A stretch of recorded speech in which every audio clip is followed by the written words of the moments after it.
You're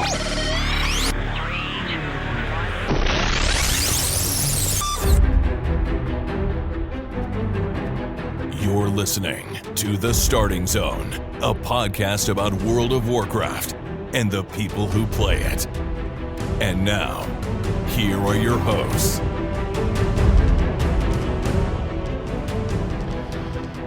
Well, hello and welcome to The Starting Zone, the podcast about World of Warcraft and people who play it. Today is August 21st, 2025, and my name is Spencer Downey. Thank you so much for listening and subscribing to the podcast.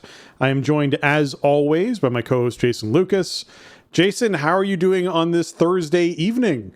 Yes, good evening to you, Spencer. Yeah, this is weird. We haven't done an evening record. I'm sure we've done like a Thursday evening record at some point in history, but yeah. It's been a long time since we've done an evening record or a Thursday, but here we are. Circumstances just kind of aligned because of various things in real life, and then also it turned out to be, like, I wouldn't say perfect timing with the midnight announcement, but pretty good. Yeah. We're still waiting on some more details. So this is like part one of Gamescom midnight stuff for us, but you know, we got a ton of stuff to dig into. It's obviously a huge news week for WoW and everything. And then we'll have even more details on, you know, we're recording this, like I said, on Thursday. So Saturday is when we get the next big info dump. So it's really exciting times, man. I mean, season 3 is in full swing. I'm having a great time. And then, you know, we just have so much stuff to comb through, the expansion reveal stuff. I mean, I just want to preface it by, like, for me, it's a little bit weird because, you know, usually WoW expansion is like so exciting. It's such a big deal. It's like a Christmas morning kind of thing. Yep. This time it's just different because we knew the title, we knew the overall theme, we knew where like our home base was going to be or something. We knew we were going to Quel'Thalas, right? Regardless of what kind of shape that took. So it's a different vibe this time. They never did that before, you know, in 23 when they announced the next 3 expansions in a row and kind of gave you the bullet points about each adventure. So that, you know, that was one thing. And it's also just the overall thing with doing the big reveal at opening night live at Gamescom. It's like when they did the Legion reveal at Gamescom, they had their own presentation and the crowd was a Blizzard crowd. It was a WoW crowd for that presentation, and it was just boom boom boom. Here's the cinematic, here's the features, now let's talk about it. Here's some PowerPoint slides.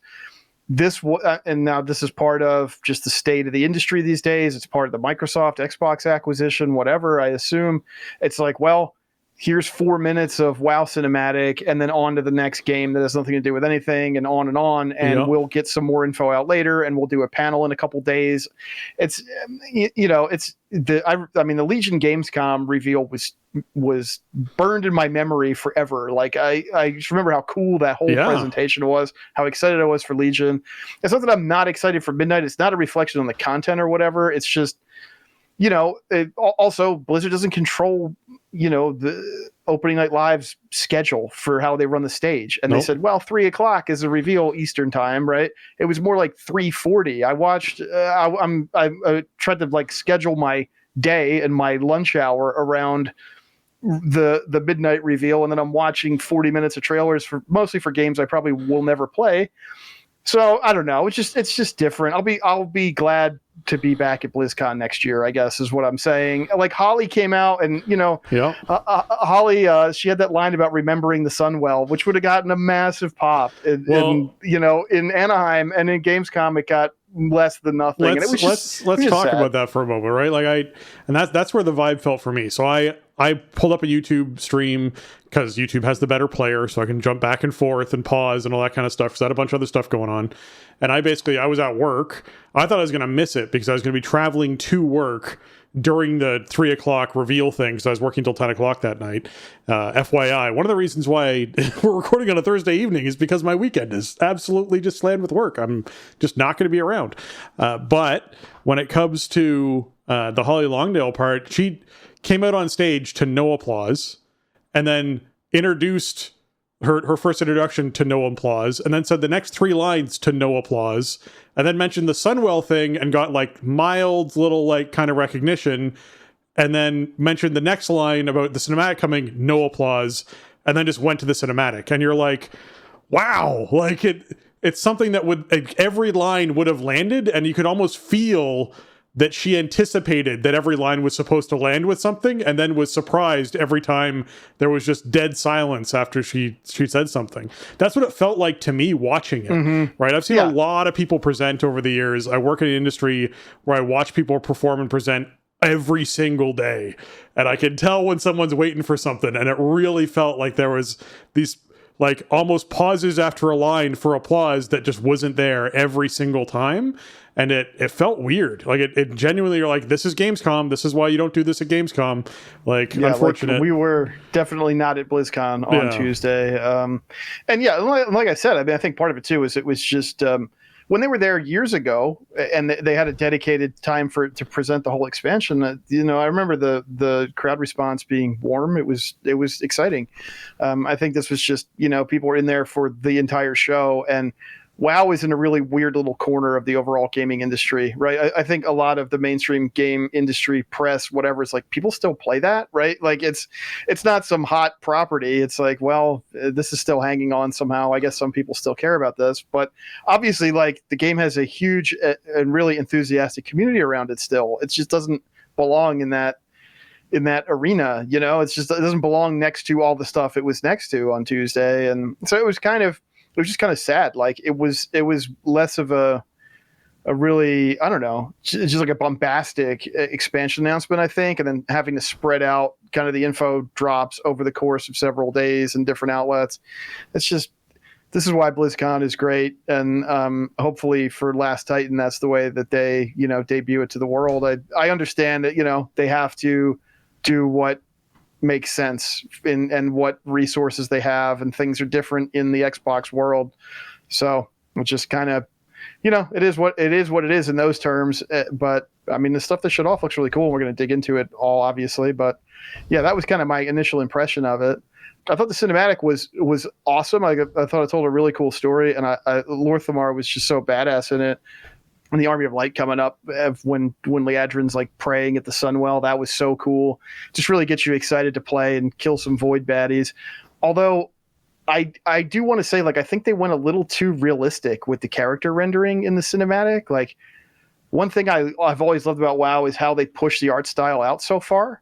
And it's you know, it's you can say cartoony if you, I'll take that criticism of it, I guess, but I like that. And it's like Liadrin had like way too many like realistically rendered teeth. You know, her eyes weren't glowing. She should have like the gold glowing eyes, right? I think that's what her model does in game. Well, so it just kind of, that was kind of like, she looks like a human with really long ears. Like I would have liked it better if they pushed the style more, I think. I definitely think they could have slendered her face more to be more like that triangular blood elf shape that their faces have. Because it was more of a square or an oval. That's sort of what I think you're getting at there as far as that goes.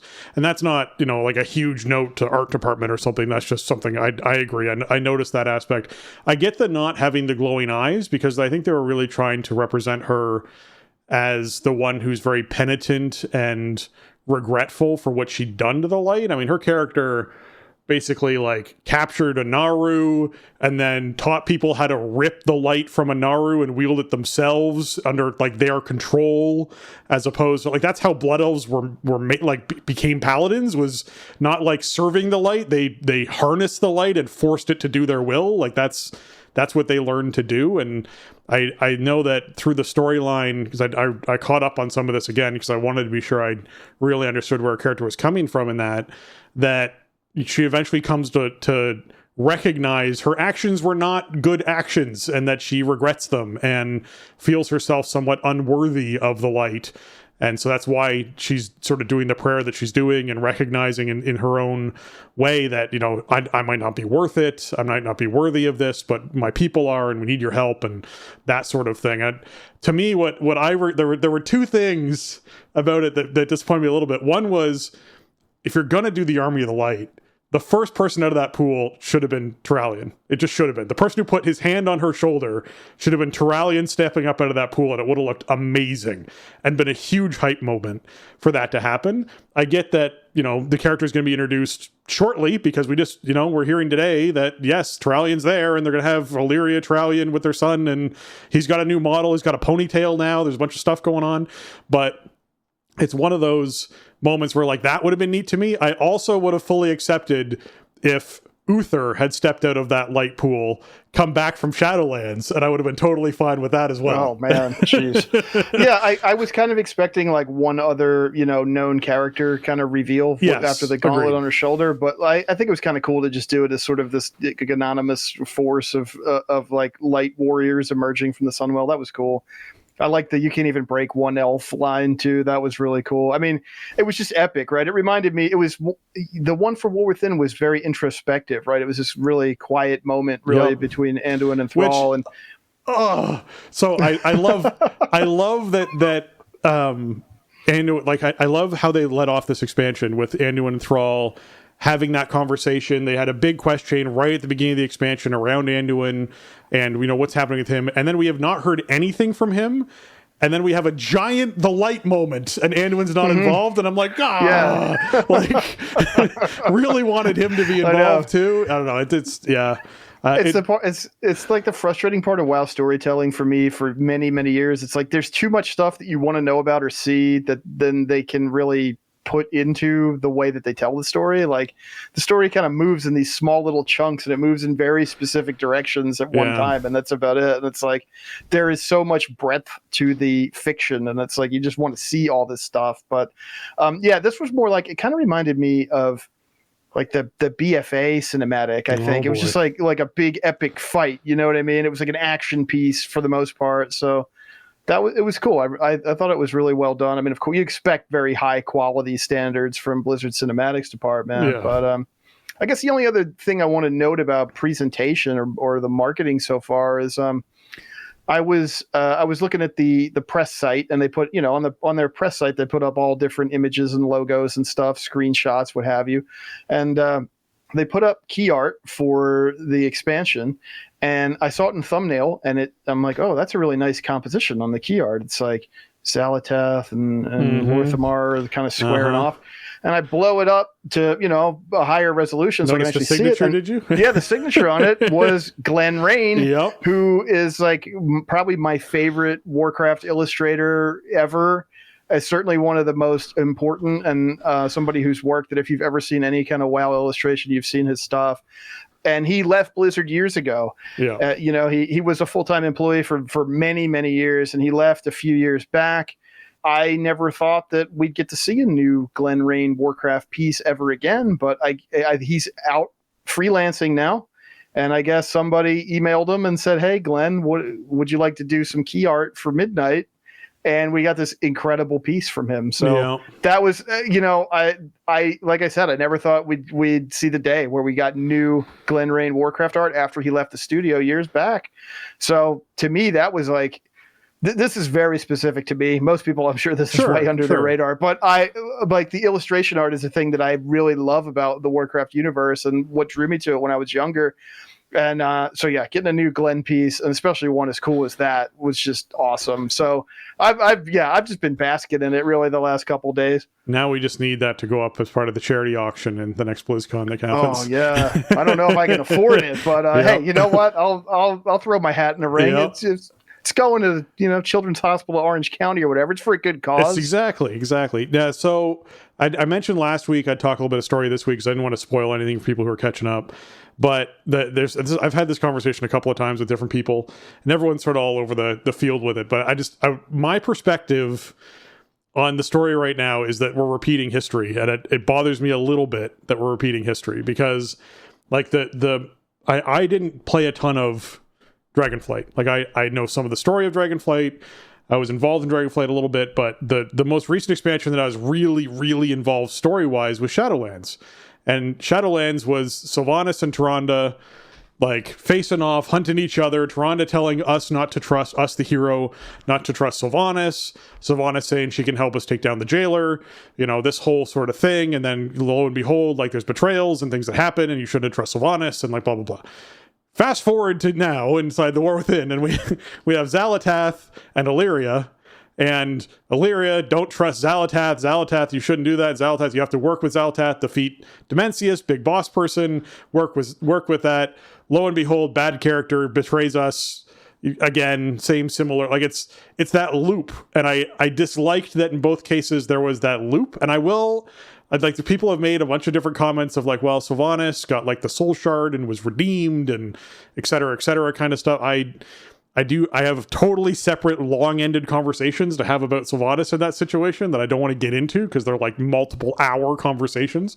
But it's one of those things to me where, especially with Xal'atath's case, where you knew Xal'atath was bad, you're very aware this is an evil character. This is not a surprise at all that this character did this, but yet we still worked alongside this character in order to defeat Dimensius and didn't try and find alternative solutions to this problem. The only solution was, of course, this one character and this bad character. And now we're moving into another expansion where this character is still around and still doing things, and we have to deal with this character again. And now, you know, Xal'atath has made the proclamation, hey, I'm going to just wipe out Azeroth and everything on it and the whole planet. Like we're just going to wipe it all out. So we are now going to join forces and fight Xal'atath, who, okay, here's a prediction. I bet we trap Xal'atath inside of something. I bet we don't kill Xal'atath. I bet Xal'atath gets trapped inside of something like Sylvanas got trapped inside of something. I'm just saying, that's what I think is going to happen in this case. Could be. Yeah. Well, I mean, yeah. You know, WoW is like, it's perpetual second act storytelling, right? It's very hard to have like real endings. And I say that on this show all the time when we talk about story. It's like Spider-Man can never really kill Dr. Octopus forever, right? Or he can never really die. We killed Garrosh, man. Garrosh ain't coming back. I'm just saying. Yeah, right. But, you know, Garrosh was... he was a tool of he was serving a larger narrative. I think he was just he was made an example of in a lot of ways, right? So I don't know. I think you're probably right that they would probably want to put Xal'atath back on the shelf at some point. But now, yeah, I mean, you know, I think your criticism is fair, but it's also kind of it's the pattern. First of all, you have to wrap a story around a video game, and so it's sort of like a tried and true narrative structure, especially for a game like WoW, to, you know, just set up cool places to explore, cool enemies to fight, stuff like that. Blizzard, I think, is still pretty much gameplay first when it comes to WoW, although it is weird how sometimes they let the story drive too much gameplay features. And it's like, well, we have to do this because of the story, or we can't do this yet because of the story. But you know, I think the main thing is like, what is a cool setting for players to fight in? But also, I think like when it comes to Xal'atath, she has very different goals and motivations than like Sylvanas did in service of the jailer, even though the end result to our players, our player characters, and like their society is ultimately the same, right? Like you're just dead and, you know, your homeland is desolate is basically the end game for both of those scenarios, but they're for different reasons, right? Yeah. Like Sylvanas wanted to work with the jailer to create a world beyond the concept of life because life was unfair. And so death was a place where everyone would be equal. Whereas, you know, Xal'atath, her motivations are still somewhat unclear. Now she's harnessed the power of a Void Lord. At first it was like, oh, she's a harbinger of a Void Lord. Does she want to like resurrect the old gods? Is she an old god herself? What is she doing? Well, actually what she was doing was manipulating everyone into siphoning off as much arcane and void power as she could get her hands on. And now she has that. So like the power of life and death, just siphoning it off as much as she possibly could. But after acquiring an army by becoming the leader of, oh, wait a second. Yeah. Yeah, but I mean, the goals are different, I think, right? Because Xal'atath doesn't want to live she doesn't want to live in a realm where in the like in Sylvanas's promised land of perfect equality beyond life of the dead, she wants to devour all of creation in order to empower herself, I guess. We still don't really know like what she's actually getting at. We just know she's acquiring an obscene amount of power for a character in World of Warcraft, right? At this point, she's walking around with a Void Lord in her pocket, and that puts her pretty top tier at the moment. So I don't know. The twist at the end of this patch, the raid and everything was pretty interesting. I think to set up Midnight, like after earlier in the expansion, it was like, well, how do we really get to the point where, Zealous has been an annoyance. We know she's up to bad stuff. We have faced down these other things and whatever. Like if we just defeated a Void Lord, like, oh, okay, so Zalatath's going to attack the Sunwell. Why is that scary? Well, now we know why that's scary. So I thought that was a nice way to sort of set the table for Midnight. Sure, no, and that's absolutely. That's what we see it in. That's actually like where the cinematic kicks in, I guess, right? Like it's her showing up at the Sunwell and going, "Hey, I need more juice for my necklace thing here." Yeah, exactly. So the plan from her obviously being to I guess corrupt the Sunwell or turn the Sunwell into void energy and then be able to siphon that as part of her power. And we got a little bit of a note from that from the dev talks today of just like all the void wants to do is consume more and become more powerful and consume more. So her being a creature of the void, it makes sense that like her objective might be really basic. Her objective might just literally be, I want to consume everything here, and once I've done that, I'll figure out what's next and consume that. So yeah, we'll talk more about the new zone, the new void zone, which has a bit of that going on in it. Once we get later into the notes of the show. But so far this week in World of Warcraft, what have we been up to? I have done 4 tier 11 delves, which was nice to get that out of the way. I'm not going to do the last 2 because, actually I can talk about what I did in the raid last week too. So I've done those 4 for this week, and I'm not going to do more delves this week. Delves are good for me for this week. What I didn't raid on Sunday, Monday, because we recorded on Sunday and I raided then Monday night, Sunday night, then Monday night, is we cleared Heroic and the first 2 bosses of Mythic. So we like cranked it this week. It was a great week raid-wise. Nice. I was very pleased with that.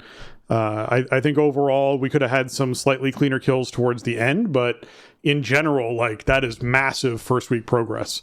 Given I'm fairly certain during last year, we did not kill the last boss on Heroic. So we, like, in the first week, we cleared normal, got to, like, Mugsy, and then had no time left to really work on the last boss at all. So we were just in that situation last patch, last season, and this season we're not. This season it was like, okay, we're much more ready, much more prepared. The content is different. The content was more fun. I'm really enjoying this raid. Even on Mythic, I'm really enjoying this raid so far. I think some of the bosses on Mythic do feel a little bit more complete and like there's more there. There's some bosses on Heroic that genuinely feel a little bit surprisingly simple. And I'm not saying that in like, hey, I think they need to change things or mix things up. It's just, I think there's a certain level of our brains are still used to what Mythic was, and they've now started shifting slowly towards the new direction of where they're going with it, as far as, less weak aura dependence, less obscured abilities, even though there's some bosses that are really bad for that in this. Particularly the purple on purple on pink on pink on pink is rough in this particular raid. But give me an orange circle. Like, please, I just beg an orange circle would be wonderful in some of these rooms. But I think that there's a little bit of whiplash happening, and there probably will be over the next couple of seasons that we experience in WoW with different raids of, hey, we're making things less reliant on twitchy, you need to be reacting really quickly to something, and B, making things more readable and less needed to have like a weak aura that's yelling at you to move somewhere or do something or plan something for you. So I think that's really nice to see, and I think that contributed a lot to our success this week as well, which was great. So yeah, props to the team for that. Yeah, I agree with you. I mean, I think this is, it's palpable, right? I think the design direction going from even last tier, but especially if you go like a few tiers back, even into Dragonflight, it just feels like they do want to make stuff that is more, that reads a little bit different, that isn't as tied to just this overwhelming barrage of mechanics. We're working our way through Heroic, and it's like, okay, this is a boss fight. Like, you know how to do raid stuff. You know what a raid boss is going to ask of you. Here's the things it asks of you. Let's go do it. Right. So I think that's good. I mean, I honestly think that's the way the game should be. And that's the way to get players interested in the raiding scene and invested in it and want to do more of it. So I do have a terrible confession to make regarding raid. Since we last spoke, we invoked an overtime night. Oh no! I know. Unplanned overtime? There's just like it was like, well, what happened was Sunday, yes, because after we recorded on Sunday, then we had raid. At that point, we had just finished boss 2, so we had boss 3 coming up, canister boss. So we canister boss is pretty simple. Like, as long as you focus the 2 dangerous ads in the break periods and heroic, then you can win. So we won, and then I didn't know what to expect, right? I didn't know if we would get that boss or not. We got it like kind of early, and then we moved on to the Forge Weaver, and we were doing okay, but it was really punishing in the container break phases. Yep. And very late in the process, it was like, okay, I started cutting some numbers because I'm like, okay, throughput matters. I cut it down a bit, and we were getting quite a bit closer, but still not quite there, and still having early just raid wiping amounts of damage going out. And then we realized after the fact that we just tanks weren't doing the fight correctly because we weren't moving ads to the charging up containers. So they would hit full energy without an ad near them and just explode and kill the raid. And my co-tank actually was like, hey, what if we just throw people together on Monday and see if we can get in there and get the kill? Okay. And we haven't done anything like this in years. It's been many years. And a lot of times we just don't have the buy-in from some of our senior people, including him, which is not an indictment of anybody. We're all getting older. We all have other interests and responsibilities outside of the game, but he's been more motivated since the season started than I've experienced in a long time. And I don't know if that's entirely because of anything specific to WoW or whatever, but he's charged up, and I'm like, cool, let's take advantage of it. Let's do it, because 4 bosses means an extra hero slot for everybody who comes for their vault. So, I don't think we'll do it again, but it was worth it. We got in there for an extra hour. We did the fight correctly and positioned the tank ads where they were supposed to be, and the boss died. So kill. Nice. Yeah, it's only an hour. That's great. Yeah, that was great. Full clear normal and 4 of 8 heroic week 1 raid for our team, and I have no restrictions on who I'm bringing. Like, the people on my team are coming to raid if they show up. So it's like item levels all over the place, skill levels kind of all over the place.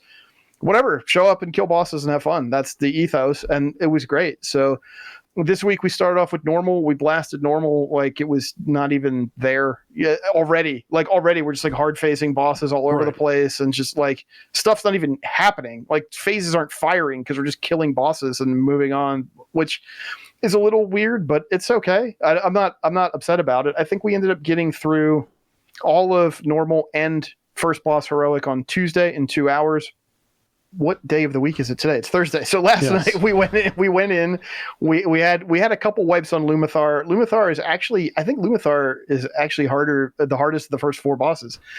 Really? We're just having issues with it. It's very positioning intensive, and if everybody isn't on point with positioning, then you start losing people, and then you die because you can't live through the cone soaks. So those early deaths, they add up so fast on that boss.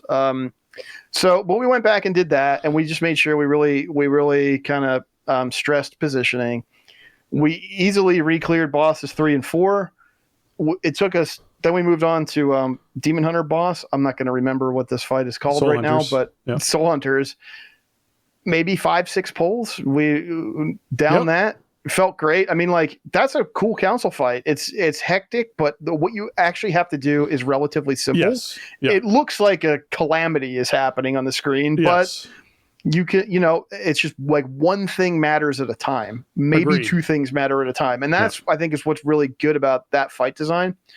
We downed that, and we had a little bit of time left, 15, 20 minutes. I'm like, should we look at Fractalus or just call it early? Everybody said, let's give it a pull.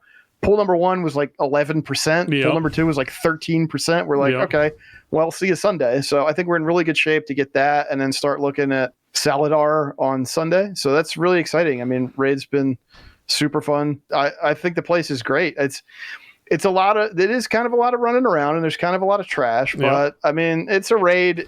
They want it to be a space in the game for, I mean, I can see both sides of it. Hey, we got the thing that kills some of the trash or like weakens it. We got the movement speed thing. So that's, kill trash a little faster, run around a little faster. So that's good. But yeah, I mean, that's been raid so far. I mean, I don't think we're going to get through Salhadar on Sunday, but we'll almost certainly down Fractalus. And then, I mean, 6 of 8 heroic week 2 is just, for a team that's like AOTC and then we'll see what happens. It's like almost too good in a way, because people are going to be like, okay, well, that was raid, see you guys for midnight, but we'll cross that bridge. The important thing is having fun and killing stuff. Well, the hope is, and I think I like the direction that normal and heroic have shifted as far as difficulty goes. I think it's moved in a healthy direction for raiders out there, because I think you're going to get more normal raiders experimenting with heroic bosses, which is great, and I think you're going to get more heroic raiders experimenting with mythic bosses, which I also think is the objective. Because if in the first 2 months, your team, for example, has now cleared heroic and has started working on mythic bosses, you're more likely to retain some more people than if 3 months in, when people are starting to kind of fall off, they've kind of got all the stuff they need either out of Mythic Plus or out of the raid itself for like a heroic eye level kind of thing. They're starting to check out, and you start trying to get mythic bosses going. You've at a certain point, you just lost too many people. It's critical mass of loss of raiders, and you just can't actually, make those raids happen. So I think shifting that a bit is nice. From what we're seeing from the Race World First, and some of the nerfs coming out on bosses, mythic is still mythic, right? Like I'm watching these guys who are, 712 eye level, 713 eye level, struggling on some of these bosses, and mainly with DPS checks in a lot of cases. So that to me is saying a lot about where the stuff is tuned and how tight the stuff is tuned. Fractalus was a great one to watch them like figure out, oh, can we 3-tank it? Nope. Okay, we're going to 1-tank this boss. We're going to 1-tank Fractalus so we can get some more damage in, and maybe then have enough damage to be able to, like, watching them make sacrifices like that is really interesting. And obviously the class stacking starting to happen, so different bosses, we're starting to see them bring certain classes and just stacking that certain class for, optimizing that damage. So we know these checks are really tight on these bosses. Demencius is still alive at the moment. I know Liquid is still pulling that boss, and they've seen the 3rd phase. I think they've seen it at this point. They haven't gotten through it. We don't know if there's a 4th or a secret or what's happening with it. So, that'll be another thing to figure out. But I know for this raid, difficulty-wise, I think they've hit that mark. I'm hoping that we see them bring Mythic down a bit from, hey, you have to be top 0.001% to meet these DPS checks kind of level, which I think we've already started seeing with some of the earlier bosses. So, by the time, our team is getting to them, it's starting to feel very doable. I know, like, Forge Weaver Raz, without the changes that have been happening and without more changes that are going to be coming, I think is going to be a huge wall for a lot of people. It was interesting to me for you to say Lumathar is one that you think is more difficult, because that's a curious thing for me. So we did Plexus Sentinel and then Soulbinder for our 2 mythics that we did. And by doing that, because of, I'm assuming, the order that they're listed inside of the dungeon journal, we were eligible for Lumathar loot as well when it came from the vault. So a bunch of people got their antenna from Lumathar out of their vaults this week, which I was surprised at. I don't know why, but I guess because it's an optional boss and they both count as boss numbered 2 and 3, or because of how they're ordered in the dungeon journal and loot tables work. But I know that a bunch of people were offered antennas, so that was kind of interesting, which is a really good trinket. So a lot of people were hopping all over that. And Lumathar was the next one we're going to move on to on Mythic, which doesn't seem super complicated compared to its heroic version. It's just really more tight checks when it comes to DPS and things like that. So what was surprising, though, about you mentioning it on heroic was Lumathar is one of those bosses for me that feels really like not a complicated DPS check or any kind of check for us on heroic, and obviously like very differently geared and minded raiders, but just one of those situations where for me mentally it's a boss where it's like, okay, we move into the room, we focus on I'm focused on healing but focusing on the boss, we get a ring that appears with ads that they're circling closer towards us, the tank targets one with a beam, blows that one up, we then nuke that one down, move out of the circle, and Then you just wait for the big AoE phase, you move out of the big AoE, and there's a frontal, and everyone moves into the frontal. And you just repeat that over and over and over again, and there's nothing new. Like, that is the entirety of it. It's like Fractalus. Like, that is the entirety of the fight. You've now seen the whole fight. Just do that over and over again. And so it didn't feel like it was one of the more complex ones. Whereas Araz, to me, was the one that I expected you to be like, this is the boss that's kind of wild. Because when we went in, there's been nerfs to Araz since we did it in the first week. But it was like, man, that boss was hectic. Like, it was the pushback alone that boss does is really, really strong. And we definitely had a low white pull where our DPS were pushed too far away from Araz and the tank hadn't moved Araz close enough. So we stopped being able to DPS the boss at like a really low percentage and ended up wiping because we just couldn't get people close enough, and tank needed to back up more, and that kind of like just really awkward scenario that happened. Whereas the next time it was much simpler. We'd sort of like had figured that out and done that. But that boss just seemed more complex, I guess, than Lumathar was. So yeah, I mean, it is. I mean, it is much more complex, I would say. But I think the difference is, like, I can direct traffic a lot more effectively on Forge Weaver for some reason. I think, like, because basically on Heroic, like, what I'm saying is, okay, here's odd even split. All right, if you have the line shooting out of you, stand under the boss and shoot the line through the boss. Yep. Kill the little ads are highest priority. You know, we'll back the Echo ad up. Everybody soak with your assigned tank if it's your turn. Okay, the Echo ad second priority, and now all DPS on the boss, and then we just move the raid around to the conduits, right? Yeah, because you're just guiding them around the space, so they can't really mess up if they're just following the boss. Right, right. And Lumathar, it's like I'm like literally cueing voice to say, like, get away from me, get over here, move this way. I'm pinging where I want you to say, like, stand between the tanks. Like, I can't tell you how many people I've killed the first 2 weeks with the tank line. Right, it's like, I can't. It's got to go where it's got to go. Like, it's going to hit me. It has to hit me, and it's going to hit the thing behind me, which should not be you. So it's just, you know, it's the kind of fight that I think in a couple weeks people will just get used to the rhythm and the positioning. It's just, but you, like, if you make a mistake, you're dead on Lumathar, and then if 4 or 5 people make mistakes, now we can't push through it with dead bodies. So, you know, it's that's just kind of how I'm finding it. But I mean, overall, like, it's just so fun to get in there and blast bosses down right away. You know, years ago it would be like, okay, well, last boss is really complex. We'll just get, you know, we'll get 7 bosses on normal, and maybe we can get like 1 or 2 bosses by the first couple weeks of Heroic. And it's like, yeah, not this time. It's really cool. The only annoying thing is with loot is that I don't feel like a lot of set tokens are going out, and I know that it's all based around raid size. Yeah, are you bringing 30 right now? I'm bringing like 25 plus, usually about 27 or 28. I think it's every person after 22 is an extra 10% towards another token or something silly like that. It's something like that. It's like the breakpoints are like the 5s, and then it's 20% for each person above that or something. But you know, we're getting like 1 set token from a boss, and in the past they've been more generous with the set tokens early, and then they dial it back once people have them. Since we have the catalyst and everything, you don't really want as much of that loot dropping. I feel like they didn't dial it up this time, so still got a bunch of people fishing for, you know, normal, even normal set pieces or whatever. But there's really cool loot in here too. One thing I wanted to mention at the top of show today is I got the Brand of Ceaseless Ire trinket I actually got it on Tuesday and Wednesday, because I got it from normal and then I got it from Heroic last night. It's a tank trinket that's like a crit stick, but it has an effect that when you take damage, you have a chance to gain an absorb, and the absorb also pulses damage to targets nearby. And it stacks up to 15 times in combat. This thing is blasting. It's so incredible. I also got the boots from normal, so they're not great item level, but now I got a big shield from my cloak on me much more frequently, 30% more frequently, whatever it is. And I got this thing, which is giving me another absorb on top of that. The amount of damage it does is obscene for a trinket, for a set and forget trinket. Like, I've been doing a bunch of keys this week. I got 7 plus 10s in so far. I used the normal mode version on Tuesday. I was like, this thing's doing a lot of damage. This is like top 2 or 3 damage for me over the course of an entire dungeon. Yeah. I got the Heroic one, and I got it up to about 704, I think, with the crests I had on hand. it was my top damage spell in every key I did last night.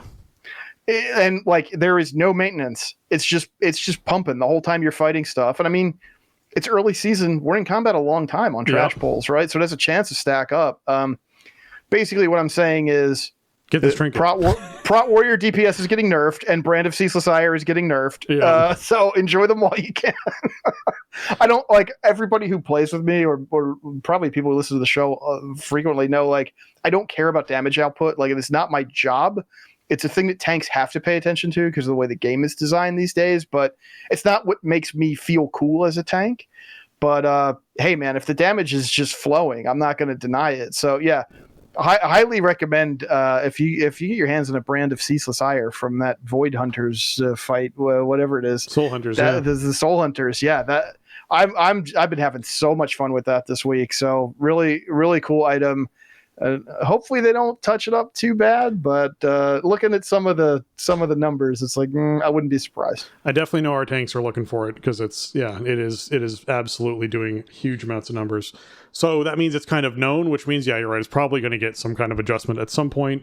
Maybe it affects fewer targets or drops off damage faster at fewer targets or something like that. Who knows? There'll probably be something that happens with it. Mythic Plus wise for me this week, I'm at like 14 keys or 15 keys or something so far this week, somewhere up there. I'm still farming for the one thing I still need out of keys is gloves. If I get gloves, then I can actually have my runed achievement and not use rune crests anymore.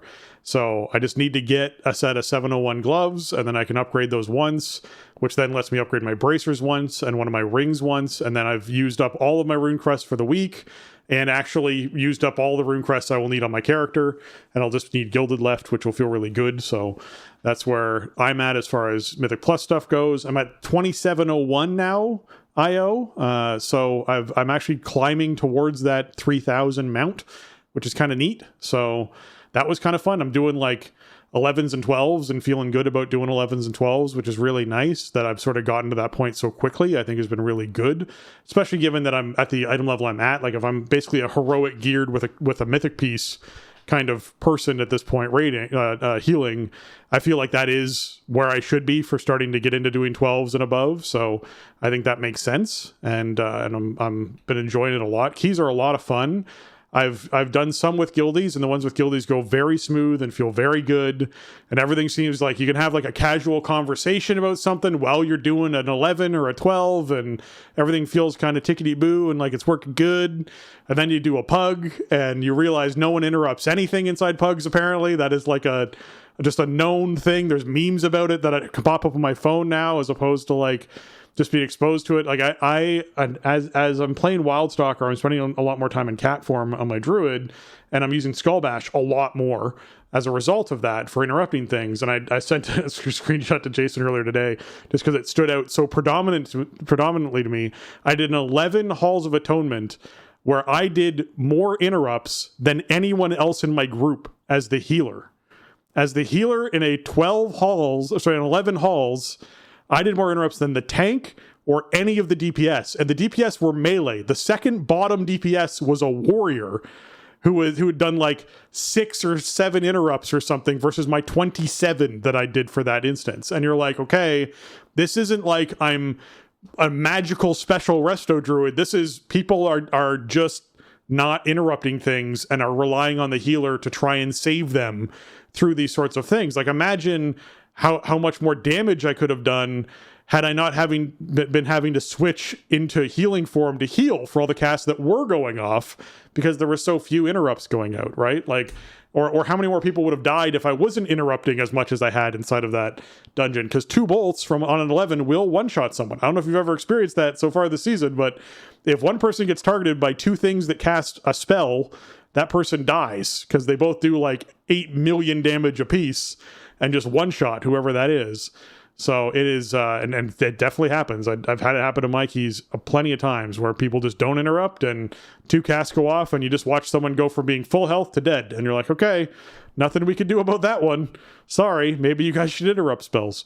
So yes, this is my not frustrated, but puzzled and bewildered. Why are people not hitting their interrupt buttons? Like it is Like, I don't care. I don't care what you're interrupting.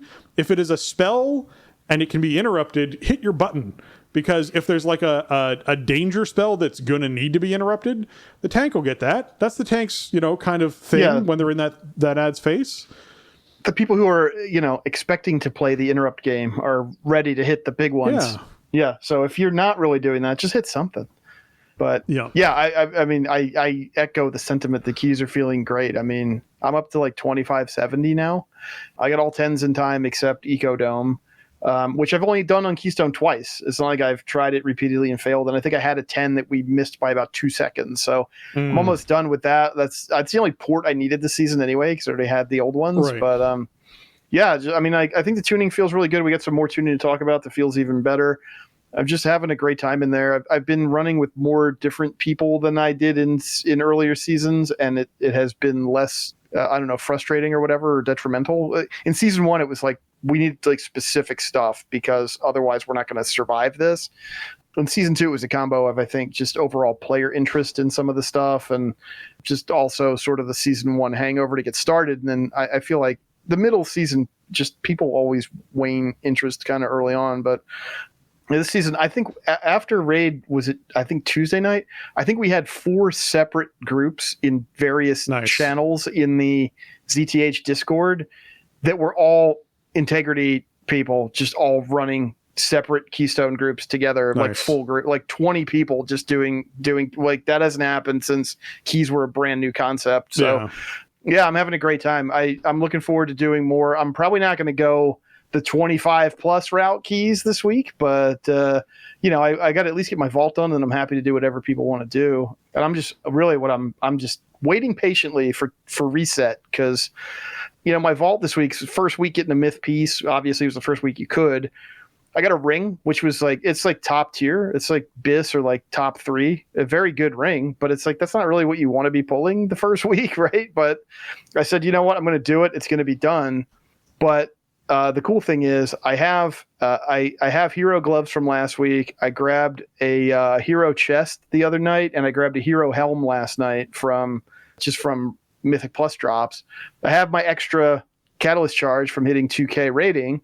So no matter what I pull, I'm going to have hero track 4-piece. I don't have 4-piece right now. So that's going to be a huge damage increase when I get my 4-piece turned on. Plus I'll be swapping in 3 hero pieces on top of, pieces from last season. So anyway, the vault breaks on Tuesday, I am walking away with 3 massive upgrades. Plus I spent my first 120 gildeds on getting my belt and bracers with my embellishments crafted up to 720 or whatever the max item level for crafted is. So like I got so much power this week, and I got a bunch more coming.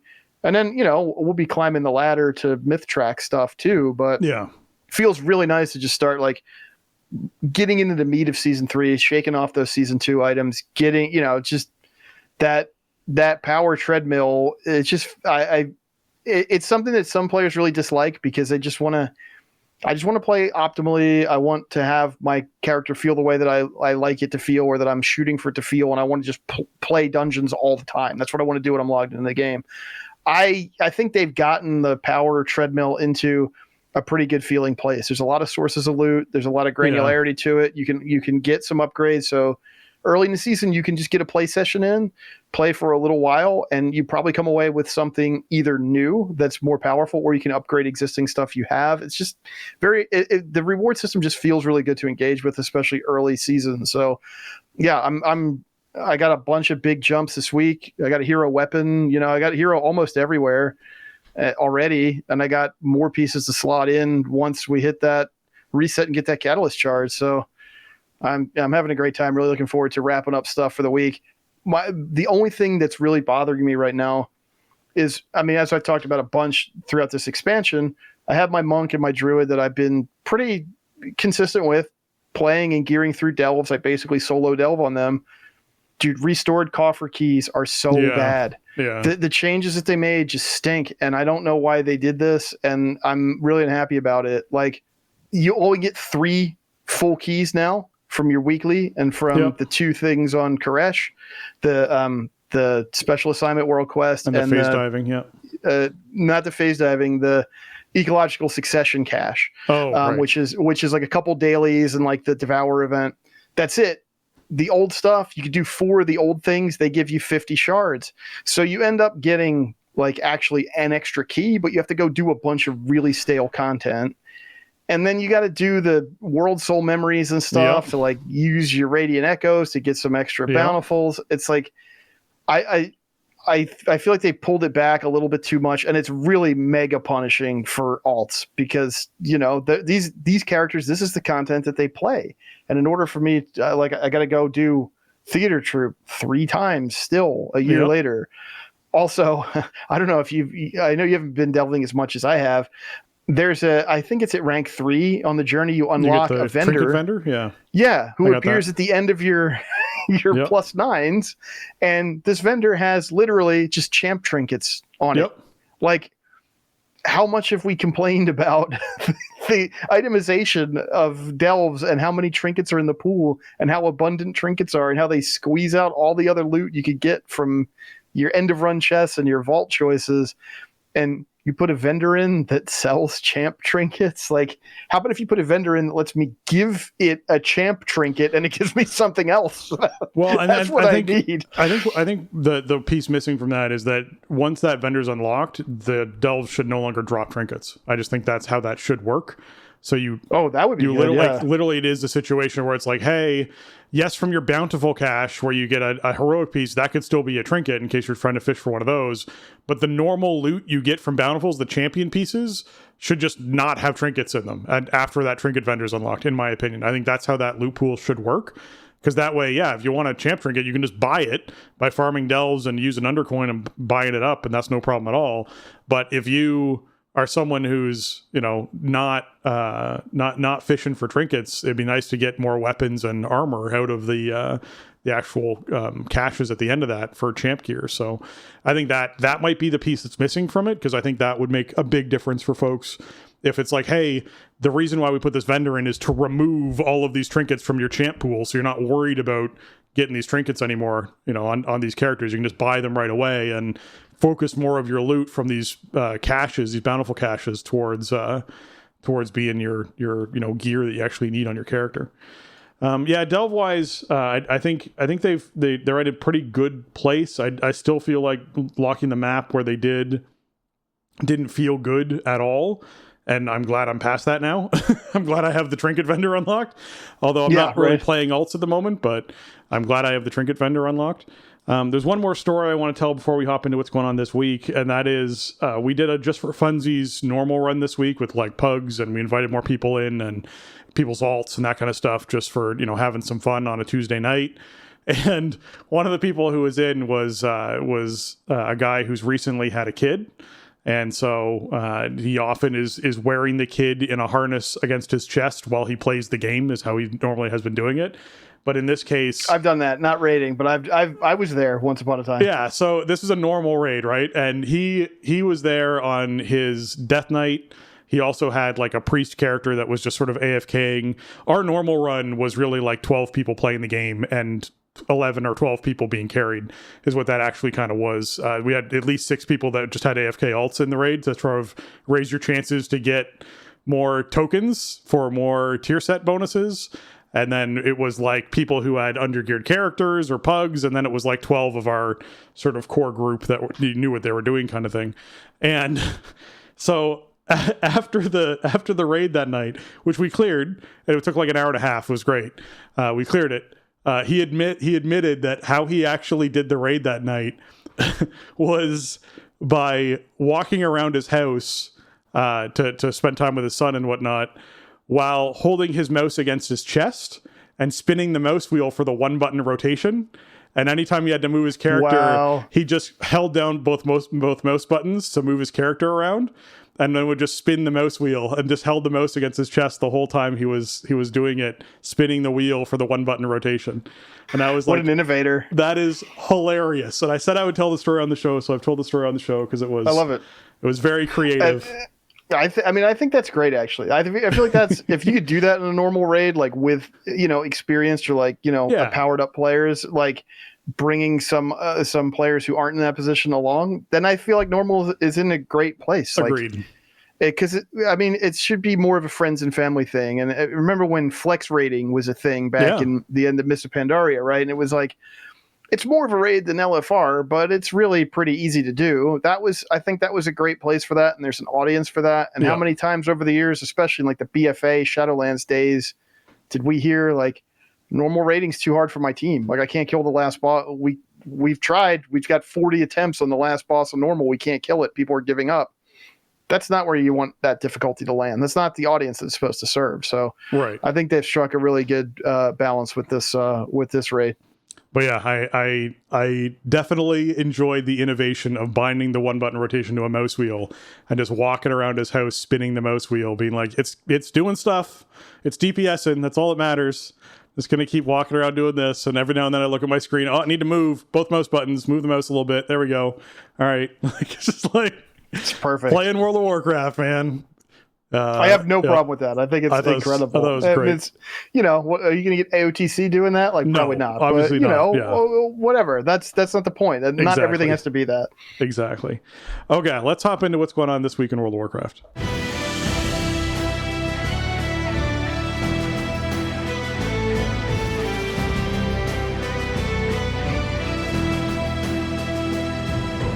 All right, this week is the Battleground bonus event, meaning the sign of battle buff is up, increasing the honor gains from Battleground objectives and wins by 50%. And there's a quest to win 4 random Battlegrounds to get yourself some marks of honor and some conquests. So that's something you're looking to get in there and do some Battleground stuff. Outside of that, as Jason mentioned earlier in the show, you got your Koresh weeklies you want to be sure you're doing for more than just a phase, as well as warrants, and of course the ecological succession. Those things together certainly will get you the most reputation as well as the most key fragments for the week, and also gets you one of those strands. I basically run delves to get my strands. It's just a really nice way to do it.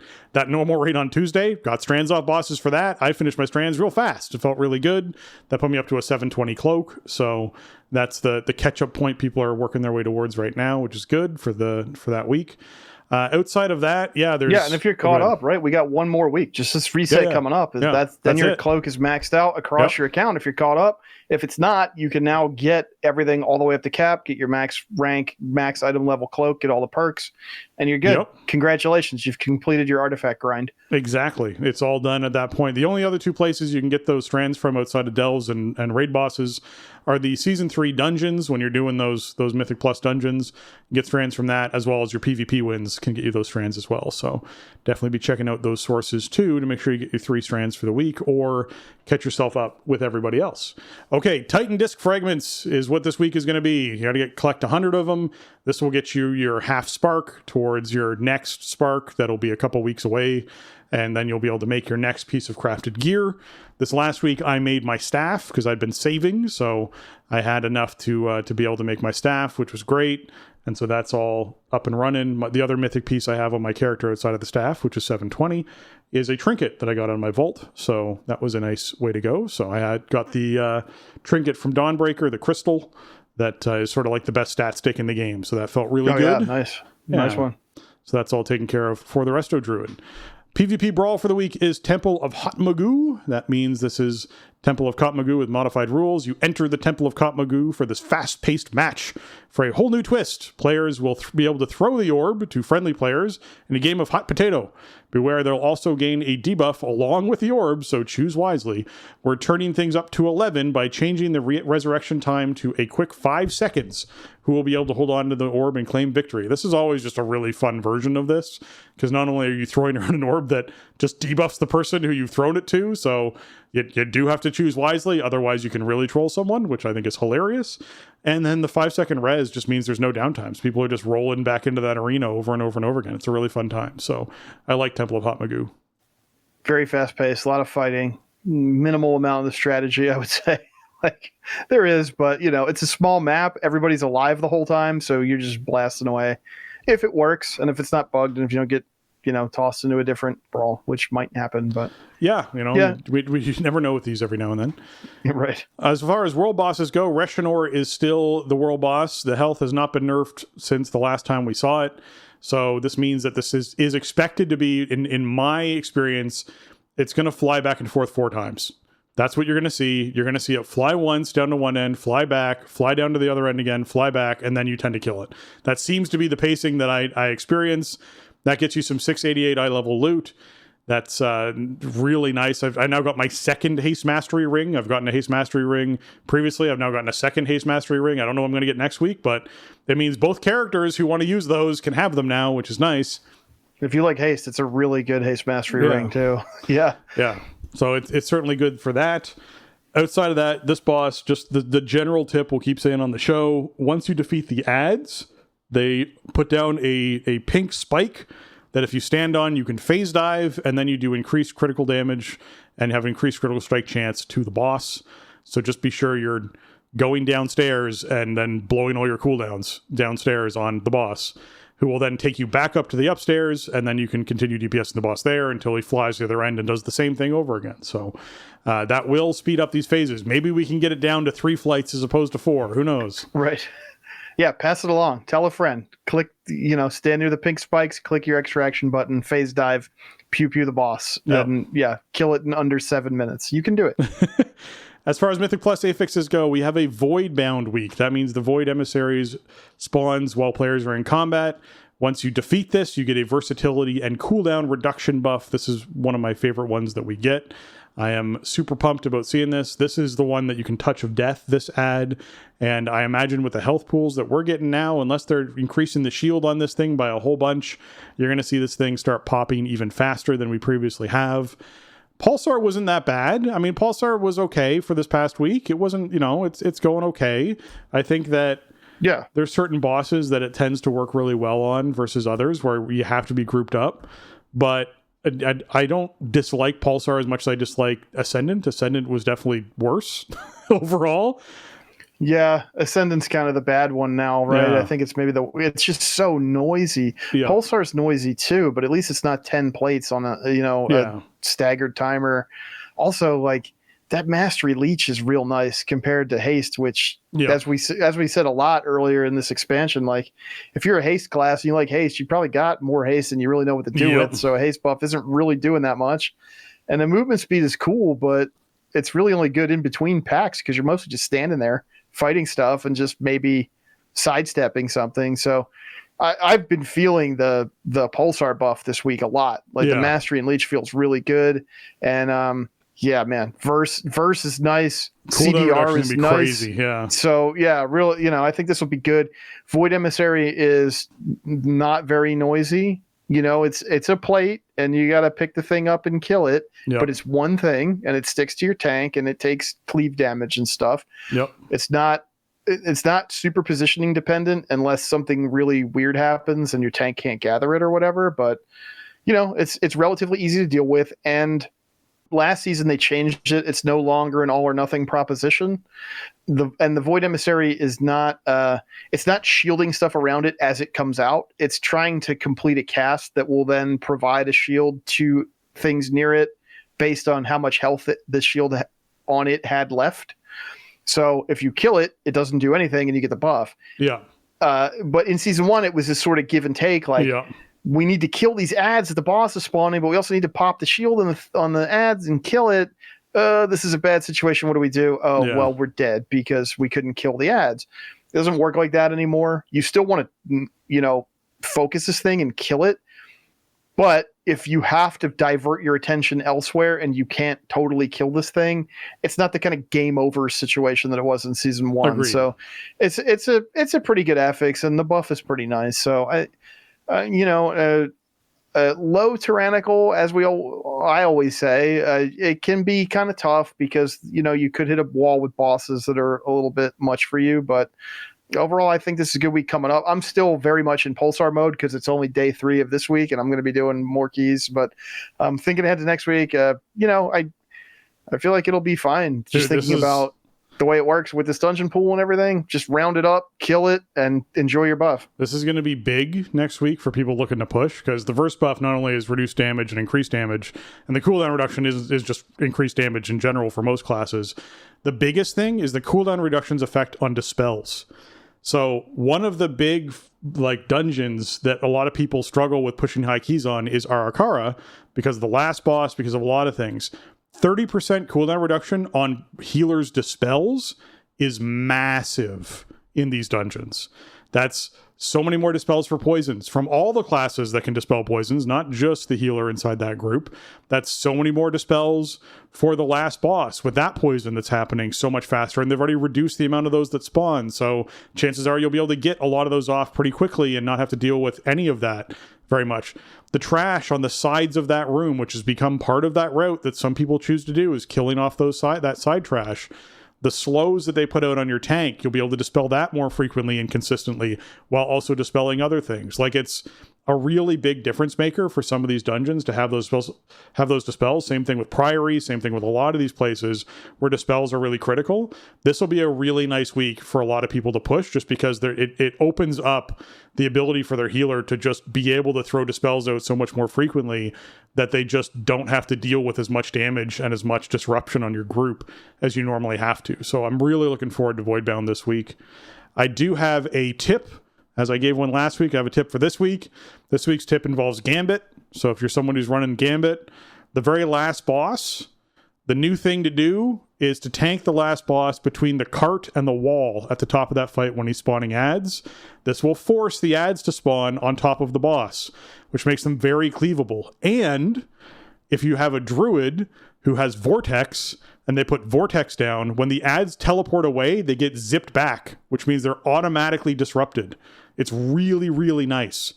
So if you're someone who's doing Gambit, that last boss that you pull him, there's a cart just off to the right side when you're facing the boss, pull him back in between the cart and the outside wall, and he will spawn his adds inside that little cluster corner, and your team can just AoE the bunch out of them. And if you got a druid of some kind in there, have them drop a Vortex down, and you won't have to worry about having to leave that area to disrupt adds at all. You'll just cleave them down and get them down nice and quick. Outside of that, general stuff for this boss, because I ran into some stuff this week with this boss. I did a bunch of gambits. I ran into some stuff this week with this boss. Tanking wise, that alcove off to the right is like, it just is the place. That's like you fight them in phase 1 by the cart with the adds. You then back up towards where you came in from and go off to the alcove on the right. Tank him there for the rest of that fight. That's where he needs to live. That is the best spot to tank him. That means that, essentially when you're dodging all the spikes, it's the easiest to dodge the spikes. It forces people to be grouped up, which makes them easier to heal, because as opposed to like people getting that room is really easy to get spread out in, and it's really easy to be out of range to heal someone if they're on the opposite side of the room as you, which makes it hard on a healer. So that forces people to be clustered up in one area, which makes them easier to heal. And I've done that fight twice this week when we had people dead, which means that when we were doing the star soaks where you had to have the line go through all the stars and complete the pattern, you had to soak 2 of those phases, which is a lot more difficult because one of those arrows comes off someone's body somewhere. And unless you can magically line that up, which we did once in one group, you're going to get 2 of those phases, and it's a lot of damage. And so, and that's the part where people are really spread out. So I just say in general, that's the tank positioning that works really well. Let's do that. And yeah, tip for the week is use that cart to force those adds to spawn in there. It's really nice. Yeah, good stuff. I mean, I feel like Tazavesh has kind of the highest learning curve of anything in the pool. And it is different from the way that it was the last time we saw it, right? Both wings.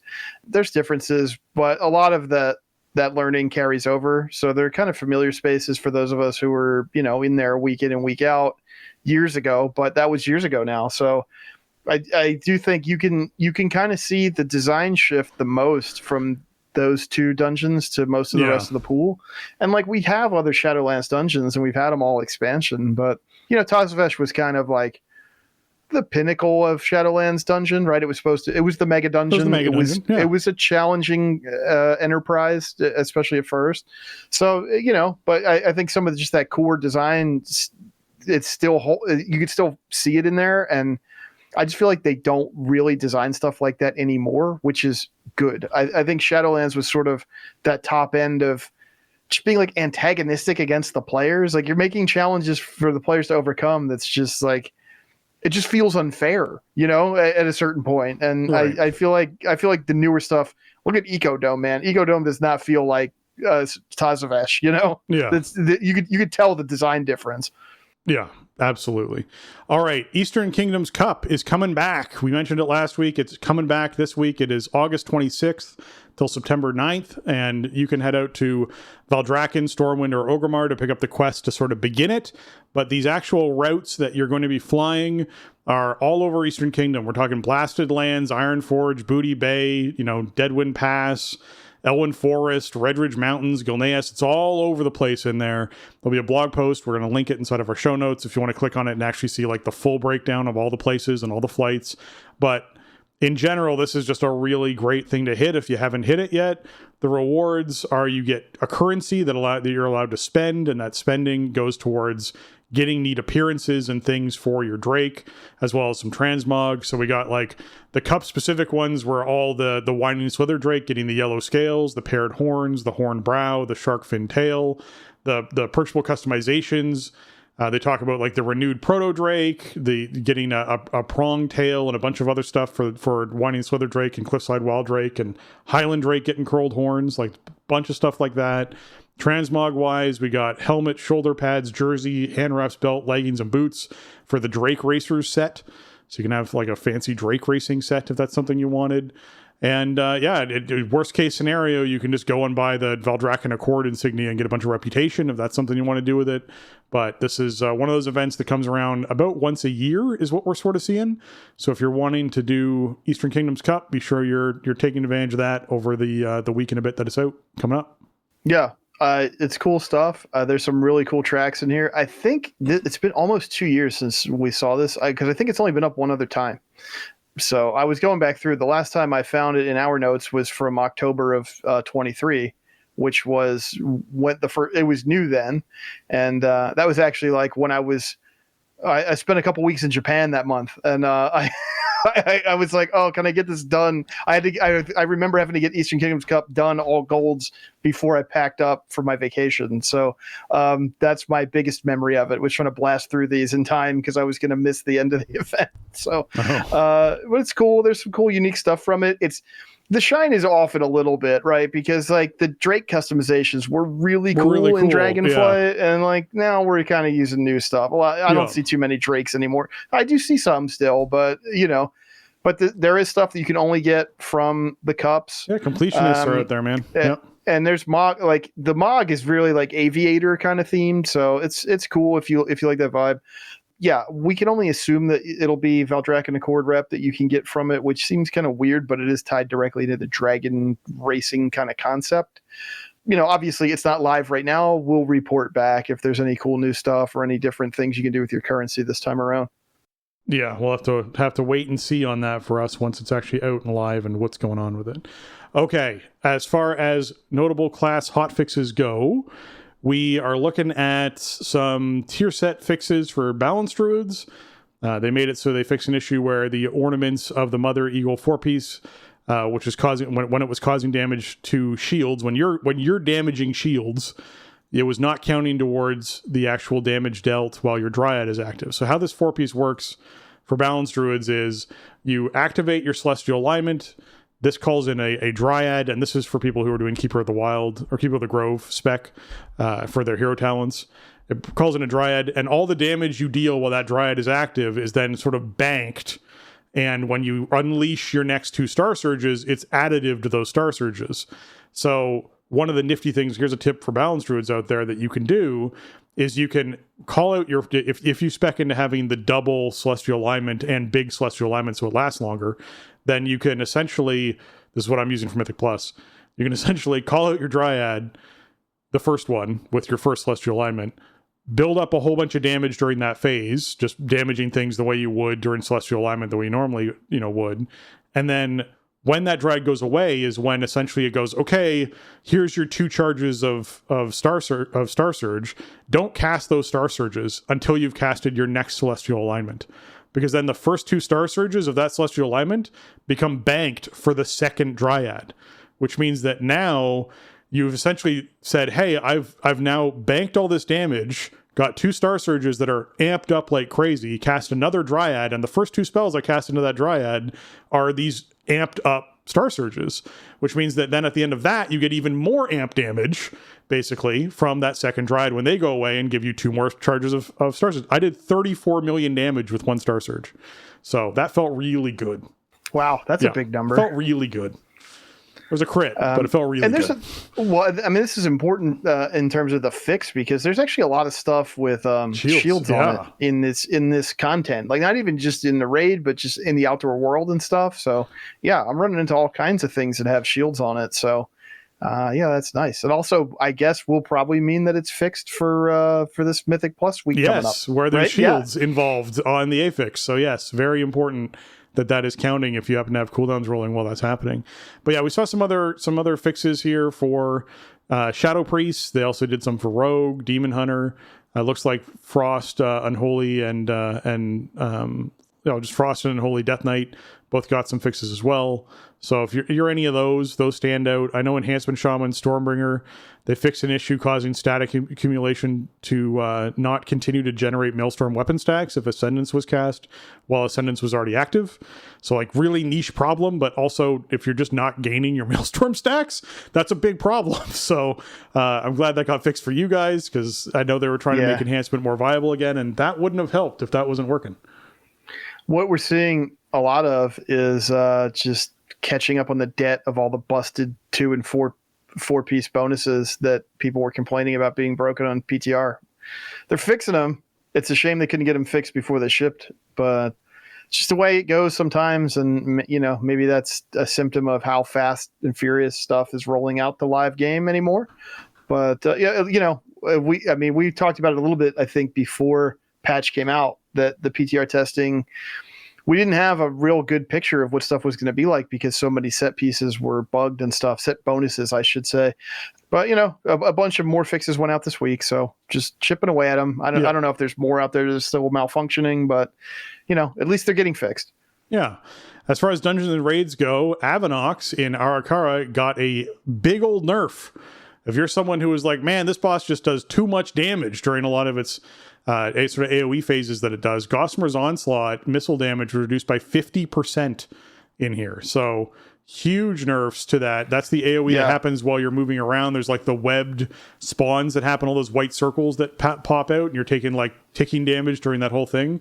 50% nerf on that ticking damage, so you're not feeling that nearly as much. Like one little mistake on that, and that could be a full wipe on the first boss of that dungeon, which is a 3-bosser, kind of a tight timer overall. Avanox was pretty scary at first, but they've walked it back quite a bit. The fact that the little ads can't crit anymore is nice. This is nice because it just saves you those moments. You have to dodge 7 or 8 of these missiles, and they're on all 5 people in the dungeon. So it's a little more wiggle room on this. Yeah. You're not going to just explode. So it could change. Avanox is feeling better. Yeah. In Streets, they have extended the timer by another minute, which I think is hilarious, because when I ran it and I went, you know what? This needs 5 more minutes on it. We're up to 3. We're getting there. They did 2 minutes last week. They did another minute this week. Like, we're getting there. It is getting closer. And this is also retroactive. So, sometimes I see people log in and then they get an achievement they didn't have before because of the timer adjustment. So that's cool. I'm glad that they did it that way. My favorite little achievement surprise like that happened this week, and it's happened before to me, where I finished an Arakara and an achievement popped up once we'd completed it. We finished the trash and finished the boss, and an achievement popped up immediately that said, "You no longer need carved crests." And I was like, it means I got loot. And it was a slot I needed. Oh yeah. I've had that happen too. I'm like, I guess there must be something in that box for me. Yep, this achievement popped off. That's one of the nicest surprises. So yeah, that was a fun one that happened in Arakara this week as well. And then in the Postmaster, the Postmaster itself now starts generating energy after 12 seconds of casting Unstable Goods, up from 6. So that's much, much, much slower. So you should be able to feel that as well. And in the Oasis, the total number of waves was reduced to 2 from 3, as well as Commander Zofar. This is the mini boss right before the last boss. This health was reduced by 16%, and the enemy forces value increased by 25%. This felt noticeably different. This was great. This is definitely worth killing now. for sure. 16% health is a lot of health. Like, it doesn't seem like a big number, but apparently it's magic because they nerfed all the bosses in the menagerie boss by 16%. Yep. Last week, and then the other day they reduced this mob's health by 16%. Feels much better. The Oasis having only one wave of stuff to manage feels a lot better. Yeah. Streets is what it is. I think it's a cool dungeon design wise. It definitely probably the hardest learning curve, if not the hardest dungeon, definitely the highest learning curve in the pool this season. But tuning is starting to come in line. It's feeling like the first couple days were rough, but it's feeling pretty good now. These were good changes. The funny thing about the Oasis change was our Arcane Mage was then upset because now their cooldowns didn't line up as nicely with having the one reduced wave. Right, it's like, but the boss is going to die faster. The whole thing is faster now. Yeah, but I don't get my cooldowns to line up.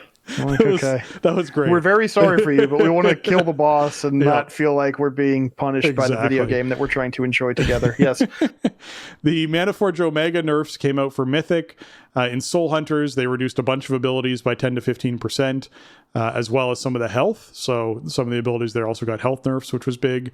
So folks out there who are doing Mythic, I'm sure you've already looked at these numbers. If you're currently working on Soul Hunters, you're paying a lot of close attention to it, but that got nerfed off. There were also some nerfs to Forge Weaver Araz, which I mentioned earlier. It sort of had to happen on Mythic difficulty for sure, just to make this more viable for teams that are not the top, 0.00001%, top 60 raiders, basically.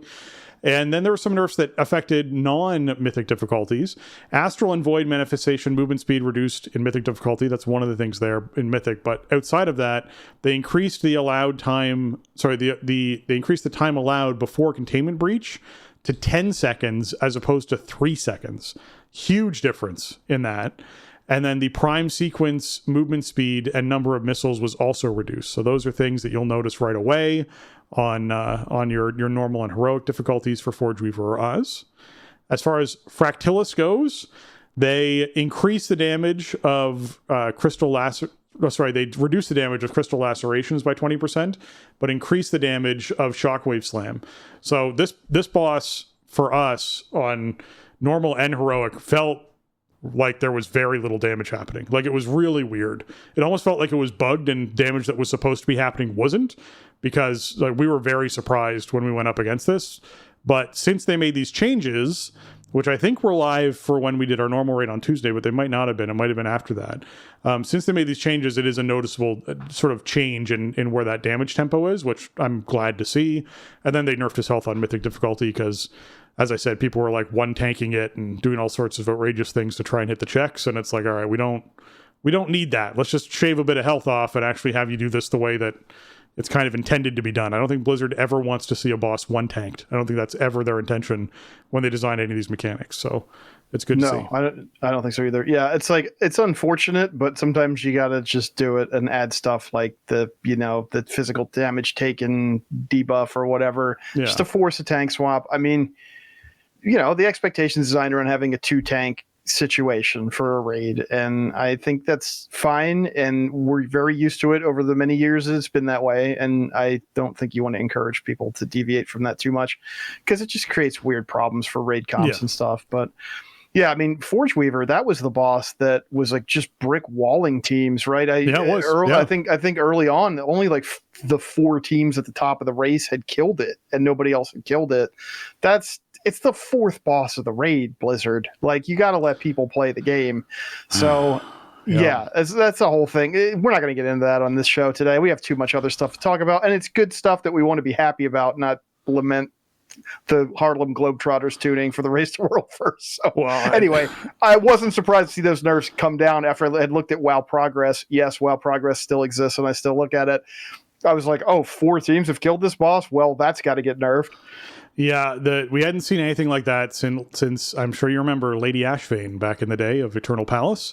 That was the 4th boss of that raid. Yeah. Yep, 4th boss of that raid. The 3-tank strat on that one. Yep, just to try and get that boss dead. So it was a huge, huge wall. So that was the last time we saw a 4th boss that was that much of a wall. And good to see that they've cleaned that up a little bit. All right, Mythic Plus Dungeon Lever penalty system is now online. Basically, this is Kaivax saying, hey, FYI, this is up and running now.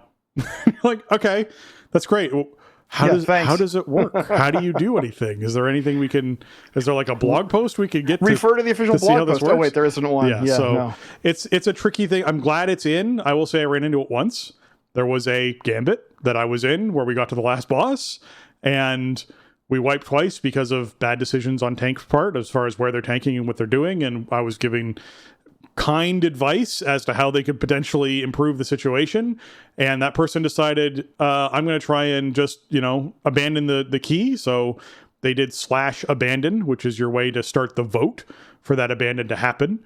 FYI, we've since learned that there is a timer about how long you've already been in a key before you can try to abandon a key. So that's another thing that exists inside the system. When that happened, I got a pop-up window that said, hey, someone wants to abandon your key. Do you want to do this? Yes or no? And I said no, and enough people voted no that it failed. And then FYI, when a vote fails, there's a timer before you can do another one of them. So this individual decided to just AFK and go eat because he's a real winner, just like, all right, as opposed to continuing to pull the boss, I'm just going to go get some food. And in that time, we, as a group, decided to report the person for their behavior as to what they were doing. So all of us reported this individual. So hopefully they got some sort of lesson attached to this experience. They eventually came back and just typed lol and then ran into the boss and pulled it. And that was one of the times that we killed it with only 4 people alive because someone got locked out of the room because they weren't paying attention because it had been 7 or 8 minutes or whatever it was that this guy had been AFK. Might have been closer to 15 that this guy had been AFK and just randomly pulled the boss. So yeah, that was a wild key. But yes, the system exists, and you can type /abandon to make that window pop up for people to vote on. And if they vote on it, then everyone can leave the key without a penalty. Otherwise, apparently, if you try and leave a key early, I haven't tried this, but if you do, you get a notification letting you know that there's obviously a penalty attached to leaving keys early. And so, that penalty will be applied if you choose to do so. So apparently there's a toast that pops up for you. So yeah, that's the system as far as we've deciphered it. There's no official blog for it, but that's what we've seen so far from our own experience. And there's no UX support for it. You just have to know that you have to initiate the chat command. I think it's good to have a lever penalty thing because it's a social contract kind of deal, right? Yep. Like when you sign up for a dungeon, now granted, this also goes based on how you listed your key, right? If your key is just to complete it and people are getting bristly because you're not going to time it, that's not what you signed up for. If it's clear you're not going to time the key and people want to abandon because they're not getting the beat timer thing that everybody agreed to, then I feel like that's fair play. Yeah. And like, there's been a lot of tension around Mythic Plus pugging. There always is, and there always will be. I feel like this is at least a way for players to be able to identify somebody who might blow up their run. But the system it's just kind of stealth implemented. There's not a button in the M Plus frame that you can click to like initiate it. There's been very little official communication about the implementation. It came out this week. There's just been no official communication about how to implement it. And also, like, keep in mind, this applies to groups with your friends and guildies. Yep. It applies to any Mythic Plus. If you're planning on walking out because you're just giving up on the key, I've been there. You have to remember, even if you're just with your buddies, you have to /abandon and agree to it. Otherwise, you're gonna get a strike, and eventually you're gonna get that lever penalty thing showing up on your frame when you go to apply to groups, or if you list a group, I guess. So I don't know. I feel like this needs a little bit more polish. It should also be communicated much better. Well, even the post on the forums acknowledging the fact that the system was live doesn't really give you any details about it. Yeah. Just saying, it came online about 3 hours ago. Yeah. Great. It's just totally insufficient. So anyway, just beware. We just want to throw it in there just so everybody listening knows. If you run into that situation, make sure that you're using /abandon. And this raised another thing for me while the system was in place, and that was there's no good way to report behavior inside of a group. If you right-click to report someone, you can report them for communication, and you can report them for their name. Those are the only things you can report them for. So what we had to report them for was under communication, and then there was an option for boosting /down ranking. And so we chose that one and then typed out inside the little box what the person had done.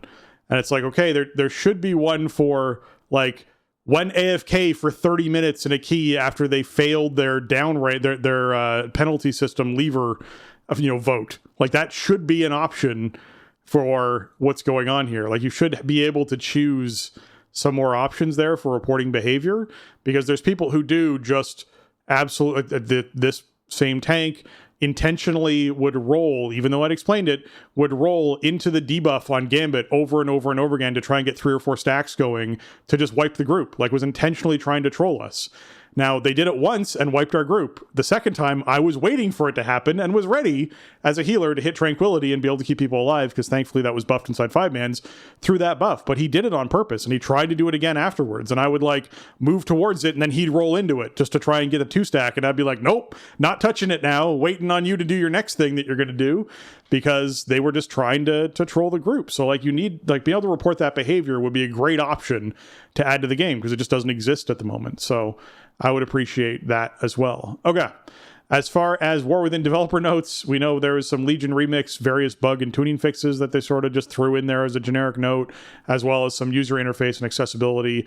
They added a tooltip and system chat line with the time remaining until players can vote to abandon a dungeon after they have failed a vote. So that's something that's out there as well for the 11.2.5 development notes. Yes, relatively small PTR build this time around. Yeah. Just quick PSA. I mentioned it on last episode as well. The Legion Remix PTR is very short, and I'm expecting it to end this coming Thursday, the 28th. So if you want to check out Legion Remix in advance, get a little taste of what they're doing with that whole event, get in this week, because it's not going to be up for the duration of the PTR. It's not going to be up until patch comes out. I remember wanting to check out MOP remix testing, and I was really busy when it was going on. And then by the time I sat down to do it, there wasn't anything live to test. So if you're in that kind of boat, that's your deadline. You got another few days basically by the time that you hear this. So keep it in mind if you want to check it out. Now, as far as our midnight announcement goes for the week, we finally gotten to it. We know that there's going to be 3 new zones that are coming out here. And so, we have the Haranir one, the one that is sort of the people you meet early on in the War Within, and they're going to actually become an allied race that you're able to play, if that's something you're wanting to do. The Harandar or Haranir. The Harandar is the zone, Haranir are the people, in case you were curious about which one was which. And yeah, you basically can recruit a Haranir to be a new playable race. They are going to have druids as one of the specs that they can play, which I'm super excited for, because we need more classes that can do druids. More races that could play the class druid. So that's exciting. Yes, Harandar is one of the zones. There's also going to be a void zone sort of area where everything's void based, and the way that they've described that in the developer interview or developer panel that they did was that basically everything there wants to eat you at any given point. I'm really hoping that there's like herbs there, and when you herb them, the herb can attack you and try and eat you, and you have to fight the herb off. Yeah, I'm hoping cool. All of it, like ore nodes have like little creatures that pop out of the ore nodes and try and eat you. Yeah, that'd be cool. Yeah, it's called Void Storm, which makes me think of Nether Storm, right? This is the name of the zone, so it's kind of like that. And I think the way that they described it in one of the panels or videos that they did was like, this is a space that's been like created by the Void. It's sort of like Xal'atath's stronghold, and this is where what seems like it's probably the first raid. We'll get into that, but is going to be located. So yeah, you kind of like. We're getting Quel'Thalas and Quel'Thalas. They're combining, the Ghostlands and Eversong Woods into one bigger zone, which is really cool. Yeah. And so we're going to start there. And then, we got Harandar, which is, I kind of thought that we'd end up there in War Within, but, Me too. But so we get to actually see, where the Haranir are from and learn more about them and recruit them into, a horde and alliance. I'm kind of hoping the Haranir and Harandar stuff is pre-patch, is what I'm kind of hoping.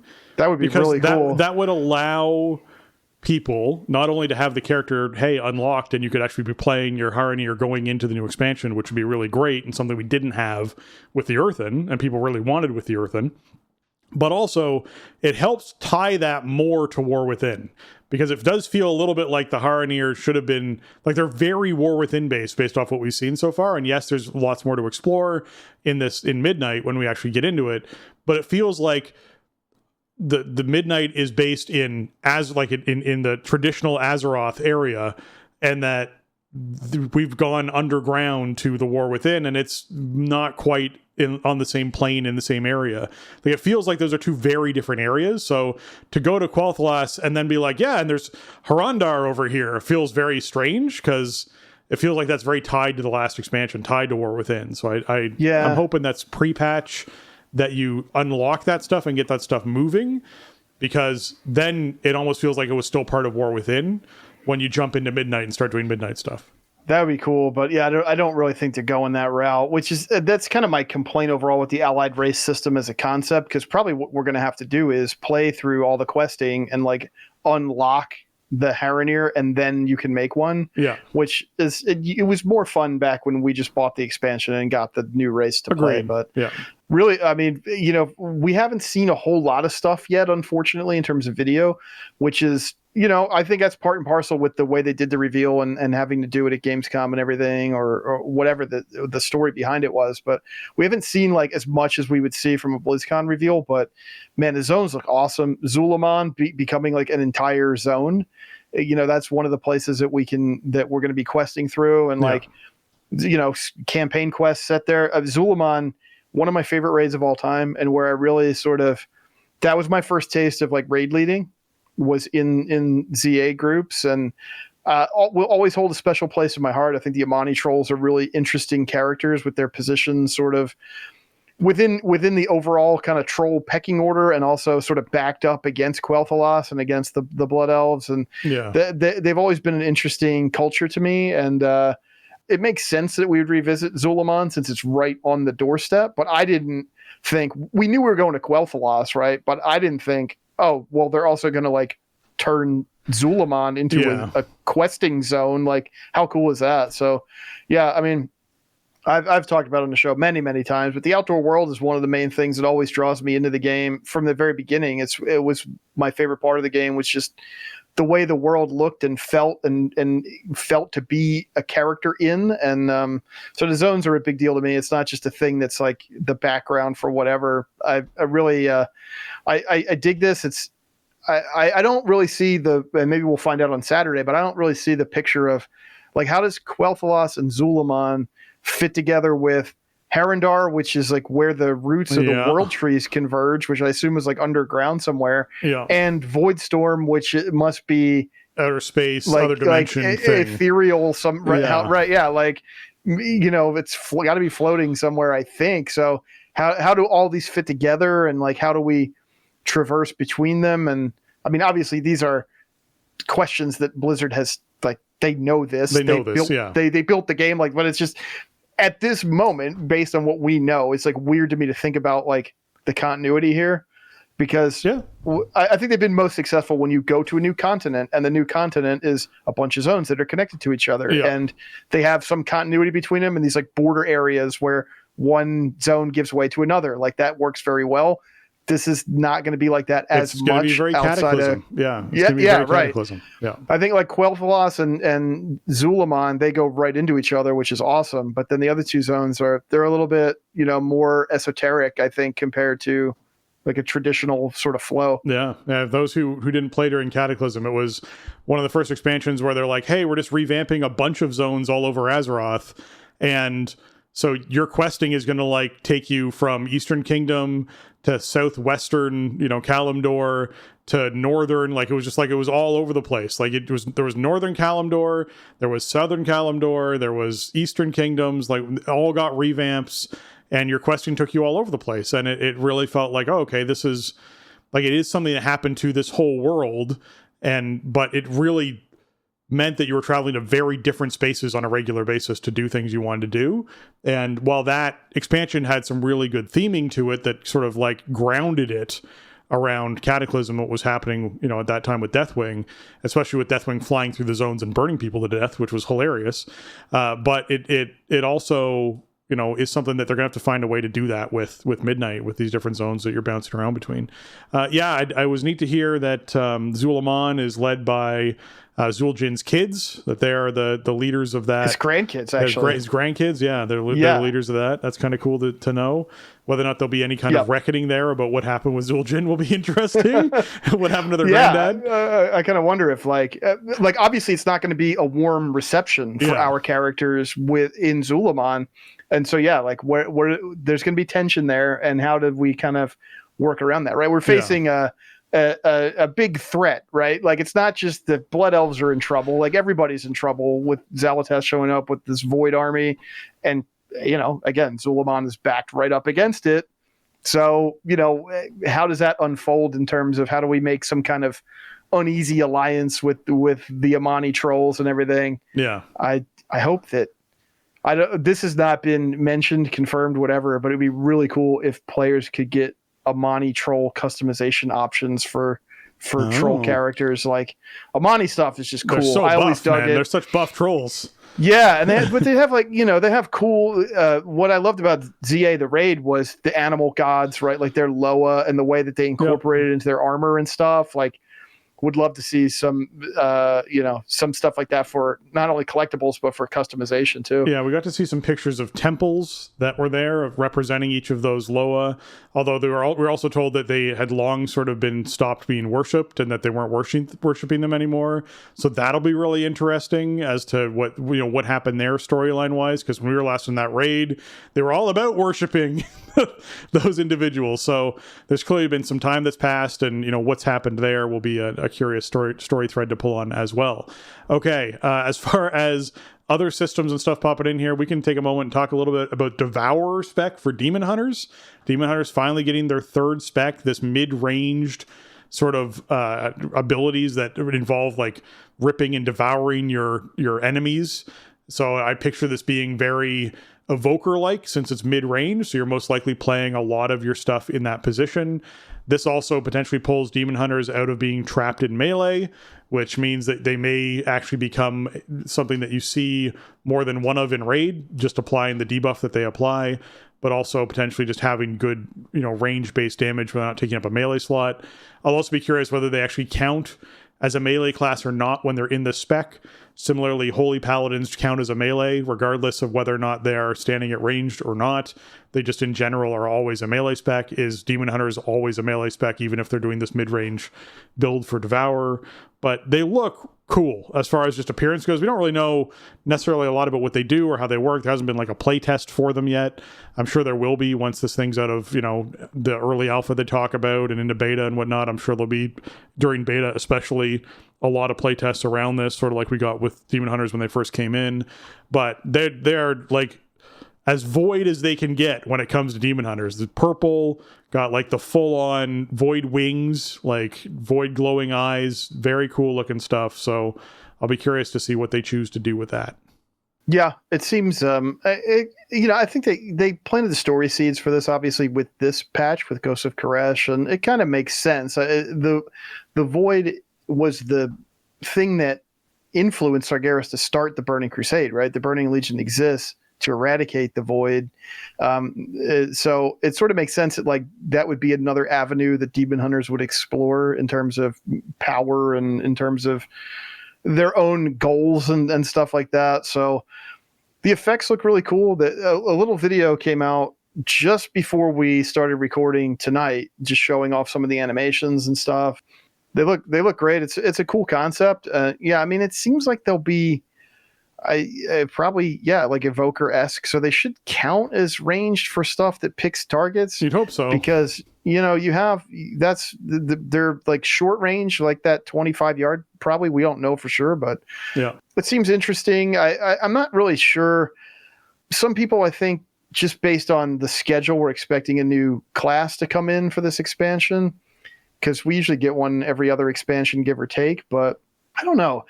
I'm not sure what niches we have in combat that really need to be filled. But the thing is, new ways to play attracts players, right? A new class, a new race, that stuff just makes people want to play the game, come back to the game, check it out, whatever. So this time we're getting new allied race with some cool new combos. The new they showed some slides today for the customization stuff for the Harrenir, and it looks great. Yeah. Like there's so much variety and there's so many cool little details you could put on.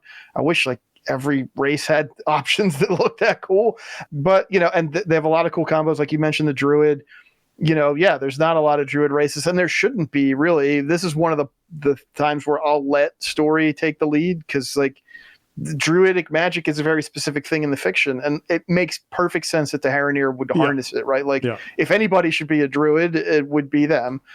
But yeah, so we're getting some new variety, but it's not the big, earth-shattering kind of thing, like a new class coming in. My expectation is that Devourer will be completely OP when it comes out, and it'll just be correct to play one if you're a Demon Hunter. It'll be correct to have one if you're running a group, and just like it was with Augmentation Evoker, and because they got to get eyeballs and they got to get play seat time with people playing it. You don't launch it and have it be middling and then nobody wants to switch. You got to make it land like really hot, and then you just step it down. Of course, they've now pushed Augmentation Evoker completely out the door, but I think they're in less of a position with this. It's just going to be a pure DPS spec, right? It's not a support spec. It doesn't have those kind of qualifiers. Its job is to do damage. So probably a healthier way to balance with the other, DPS spec. Sure. It's cool. It's not, to me, like, obviously I'm not a DPS player, so it's not as exciting to me, but I'll tell you what, my good rogue buddy who I've been playing with forever, man, his greatest wish and dream has been for Outlaw to turn into like a ranged or semi-ranged spec because of the pistol gameplay, right? And like the kind of swashbuckling thing. And man, when he heard this news, he was just like, why? Like, why did Demon Hunters just get all the cool stuff and rogues are just over here with Roll the Bones just clunking away? So I did feel bad for him about that. I was like, well, maybe it's time to just switch to Demon Hunter. Like, if what you want is that like hybrid ranged melee play, it seems like it's going to be this. Yeah, I do think Outlaw Rogue could benefit from like a, hey, here's a blunderbuss, here's your pistol, here's your, your rope and grapple and that kind of stuff. Being more of a mid-range spec would be kind of a neat thing to see if they ever choose to do that revamp down the road. The other thing I want to mention here is that it means also that Void Elves can now become Demon Hunters. That is a new option for folks to do it, which just gives Demon Hunters even more ability to move, because now they can use Spatial Rift, which lets you essentially teleport. So they have even more ways to get around and be sneaky and, and zip and disappear. So keep that in mind. I like that. I mean, Void Elves have felt like sort of they're not going to be anymore. They're not in this patch, and they won't be in Midnight, but they felt kind of forgotten, right? Like they came in at the end of Legion, and they really just I thought the way that they introed them was really cool. It's an interesting concept for a character that we're playing in this space, but they really just haven't had a moment. And so I think giving them this, where it's like, you know what, I kind of want to make another Demon Hunter, and I'll make a Void Elf, and I'll play Devour on it because it's just cool thematically. It just gives it a little bit of shine, and obviously they're going to play a much bigger role in the story for this expansion coming up. So it's cool. It was funny because we had months of speculation of like, oh, Blizzard's teasing something, or oh, there's some hints of a thing. Are we getting a new Demon Hunter spec? Or is it going to be that Void Elves can be Demon Hunters, or what's going on here? And it turns out that the answer was both. Yeah, you could do all of the above. Yep.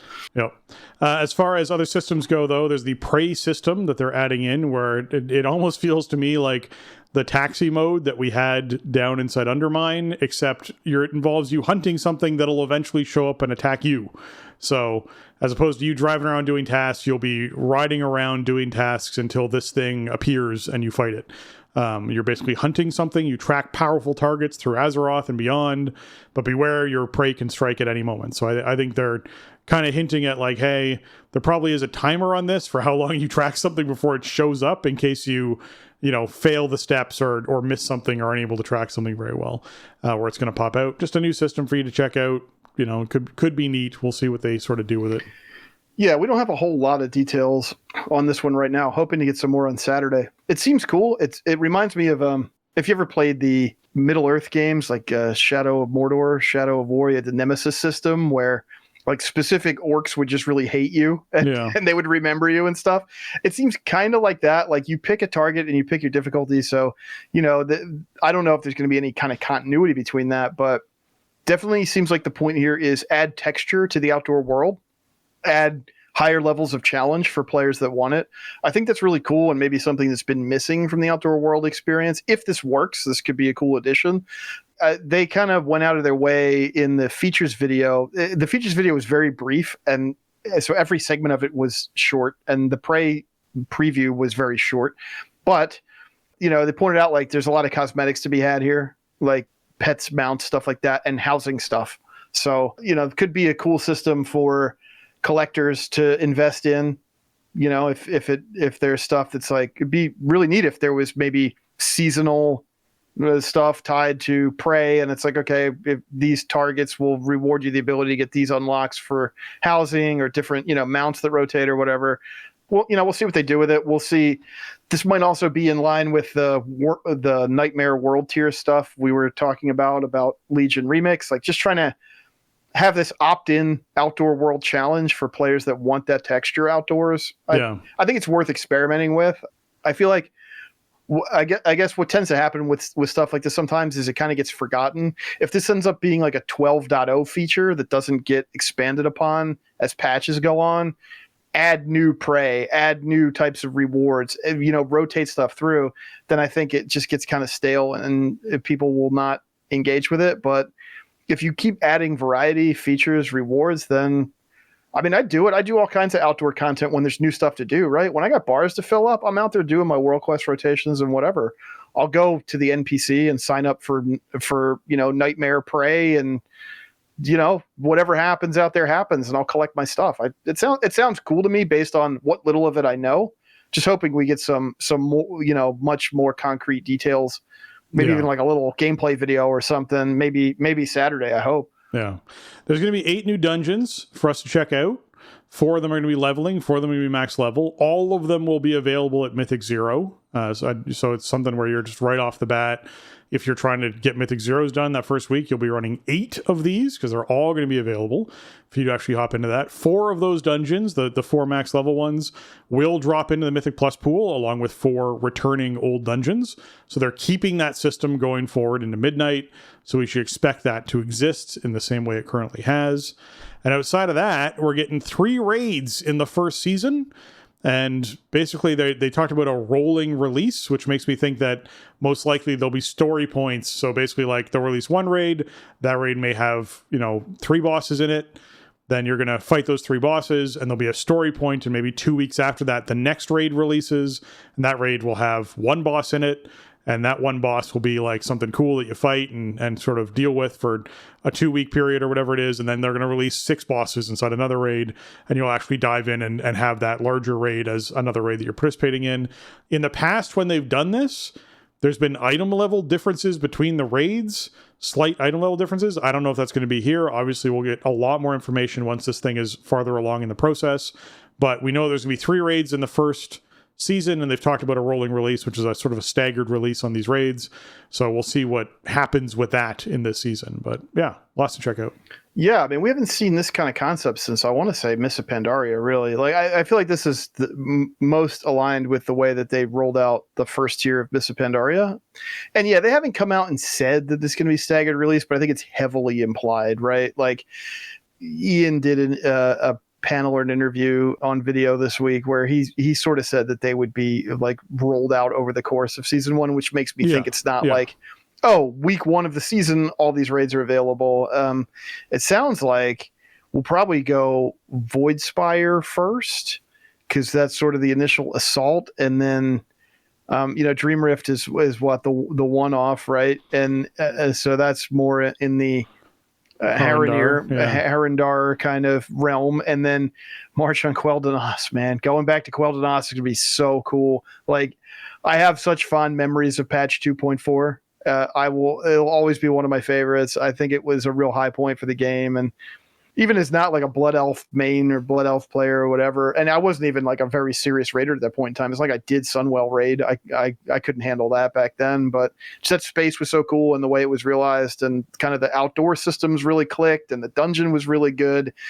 Yeah. So, this seems like kind of a last stand at the Sunwell or whatever for this part of the story. That's the vibe I'm getting from this. So you figure probably get Voidspire right away. And, like you said, a couple weeks later, then we'll get the next one. And then the last one a few weeks after that. That's really like exactly how they did the first year of Mists of Pandaria. It's been so long since they did that like it's the game is so much different. I mean, Legion also had Emerald Nightmare that was sort of its own thing. It was like a pre-tier raid. It didn't drop set bonuses and stuff. It was just sort of, it was like a warm-up raid to get you ready for Nighthold.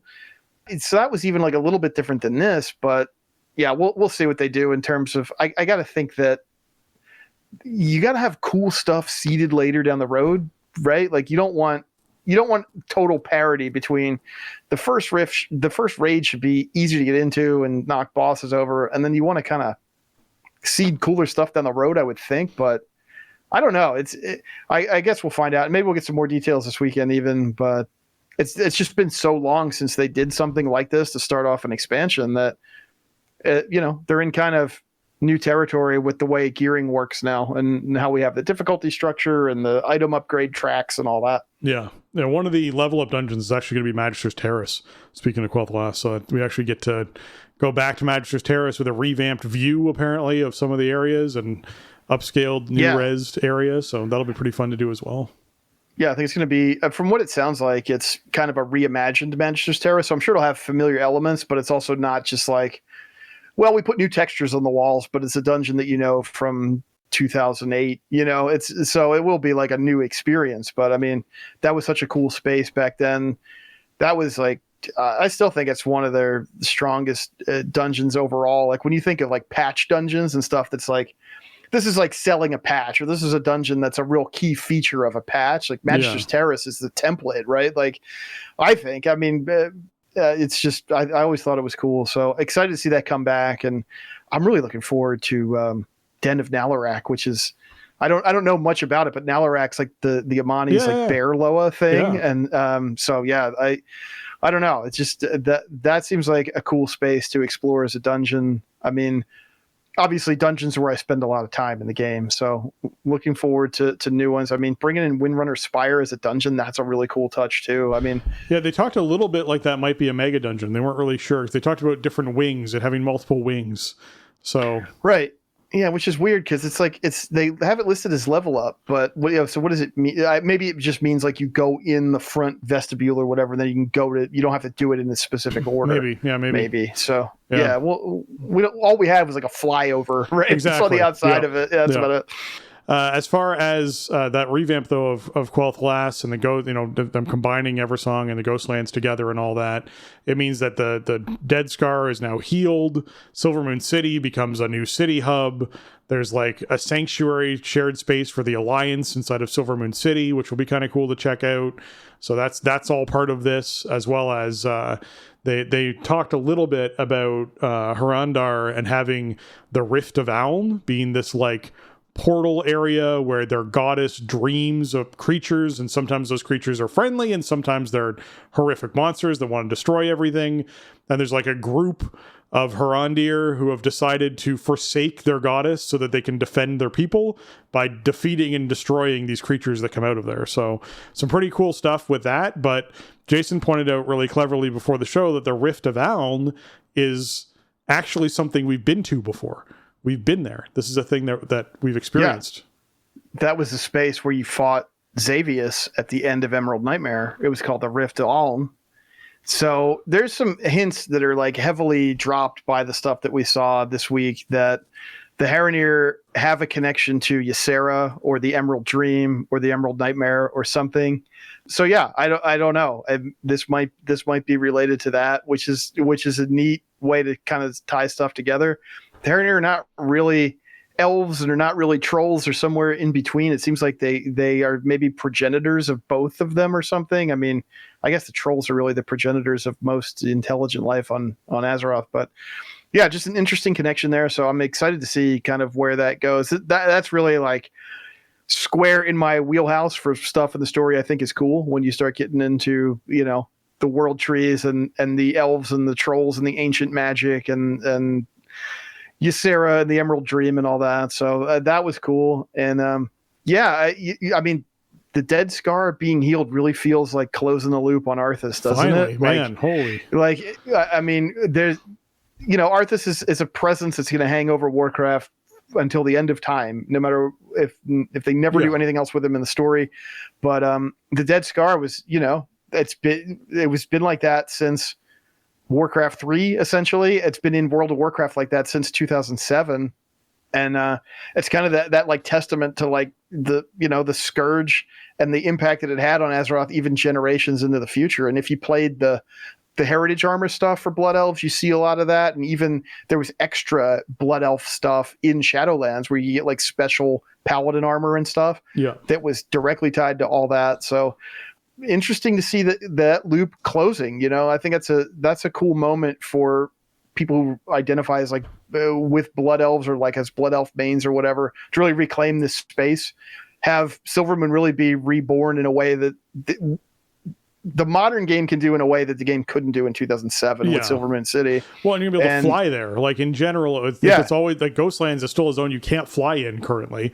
You can just walk around in. So like there's no roof. Yeah, they're completely redesigning those zones when they combine them into a space that you can fly in and move in and see from different angles. And the stuff they can do now technologically with their engine and with their design team is just massive improvements. So we're going to see some really neat stuff coming out of that for sure.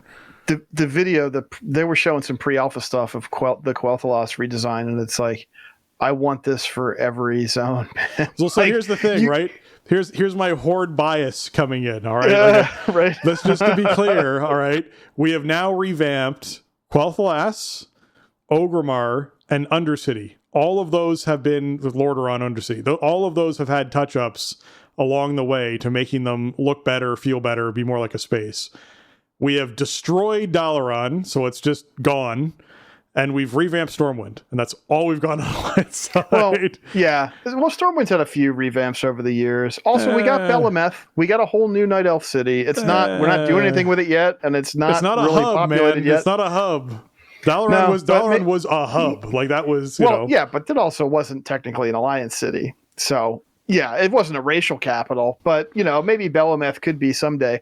I am interested to see, like, it's going to be maybe a little weird having this. This is the Blood Elf capital. Like, it is a horde city, but there is a sanctuary space, so Alliance, it is the hub for this expansion. So Alliance can go there. I wonder how weird that's going to feel as an Alliance main. Like, how hemmed in am I going to be in the city? The question. I absolutely think that it shouldn't be like, oh, well, the whole city's a sanctuary. It's the home of the Blood Elves. Like that.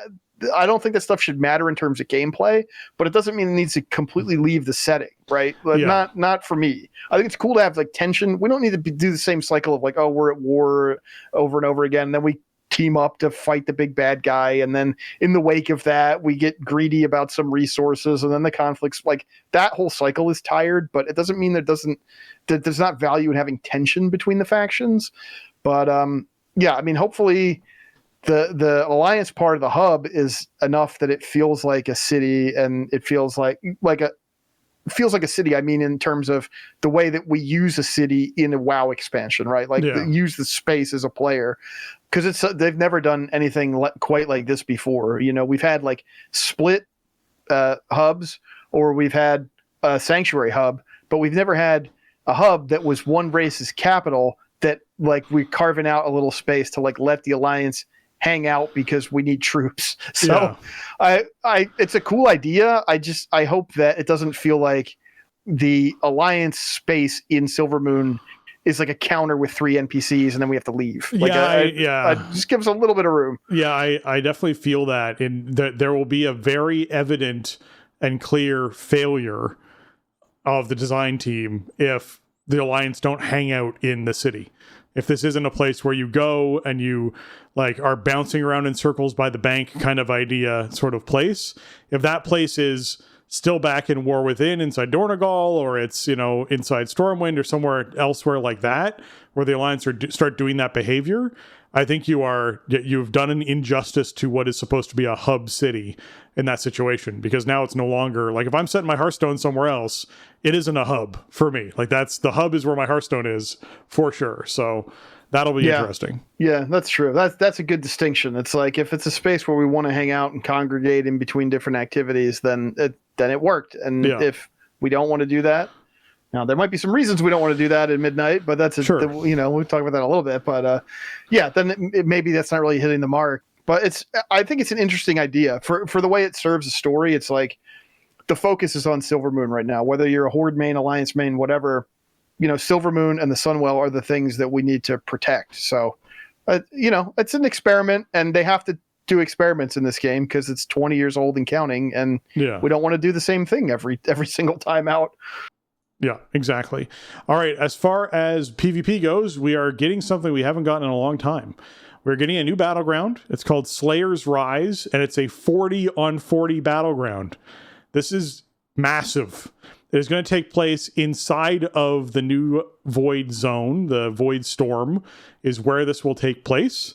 And yeah, it is literally a push and pull dynamic along the path of predation, which I assume is something we'll see on a map at some point, with side objectives that keep the action moving. Players will need to strategize and work together to conquer bases and ultimately defeat the rival faction's Dominar, which is those big void-like geniuses, apparently, that are very wise and smart, but still want to consume everything, making Slayer's Rise a thrilling and strategic addition to the PvP experience. So, yeah, apparently each side is going to have a Dominar. I don't know why each side will have one, but you'll want to defeat the opposing side's Dominar, which, okay. Sure. Yeah, hey, it's a good start. Yep. Right? But you know what? I mean, everybody who listens knows I'm not a PvPer, but man, a new 40v40 BG, that's pretty cool. That feels like something we've been missing for a long time. And I know that we kind of moved PvP more into a smaller group versus smaller group experience, but the way WoW is, the scale of stuff, being able to do 40-on-40 is really cool. So I don't know. I hope it's fun. I hope people like it. I don't know how much I'm going to do it. I might check it out just when it's new, just to see what it's like, so I get a feel for it, because it seems I love the idea of a new 40v40 as somebody who doesn't do BGs. So your mileage may vary, certainly. Yeah. Now, as far as delves go, because we know we're going to be getting new delves, as well as the opportunity to get a new, not Bran, we'll now have Valera as our new sort of follower who helps us out through all of these, who Ian teasingly said hopefully does not stand in things that we don't want them to as much as Bran does. So I am hoping that Valera is better at that, since of what her role plays versus Bran, who's kind of a, clumsy, bumping into stuff adventurer, is very different from Valera, the calculated, stealthy, wise individual that she is. And so we'll be checking out a whole bunch of new delves. There's going to be new layouts. They're going to stick with the same idea of having integrated stories and that existing. They mentioned some of these delves are going to have outdoor spaces where you can actually mount up and ride around on your mount in. And they basically said that there's enemies in them that they felt didn't work very well in previous delves, and so they've gotten rid of those and have kept a lot of the enemies they think have worked well. So hopefully that means a better experience overall for delves.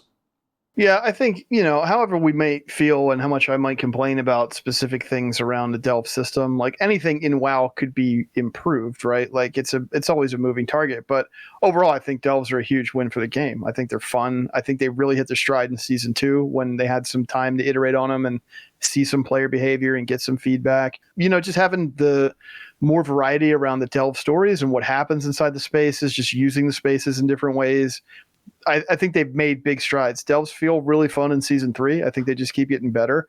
And now this is like the second expansion. So now from the baseline, they have opportunity to really shake up the formula a bit. Yeah. It's funny, like an outdoor delve doesn't really make any sense in terms of those two words together in English, but whatever.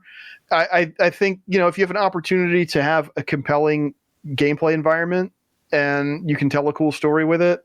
And then, being able to mount through it, just more convenience for the player, or you can provide different sort of gameplay experiences because you expect players to be mounted.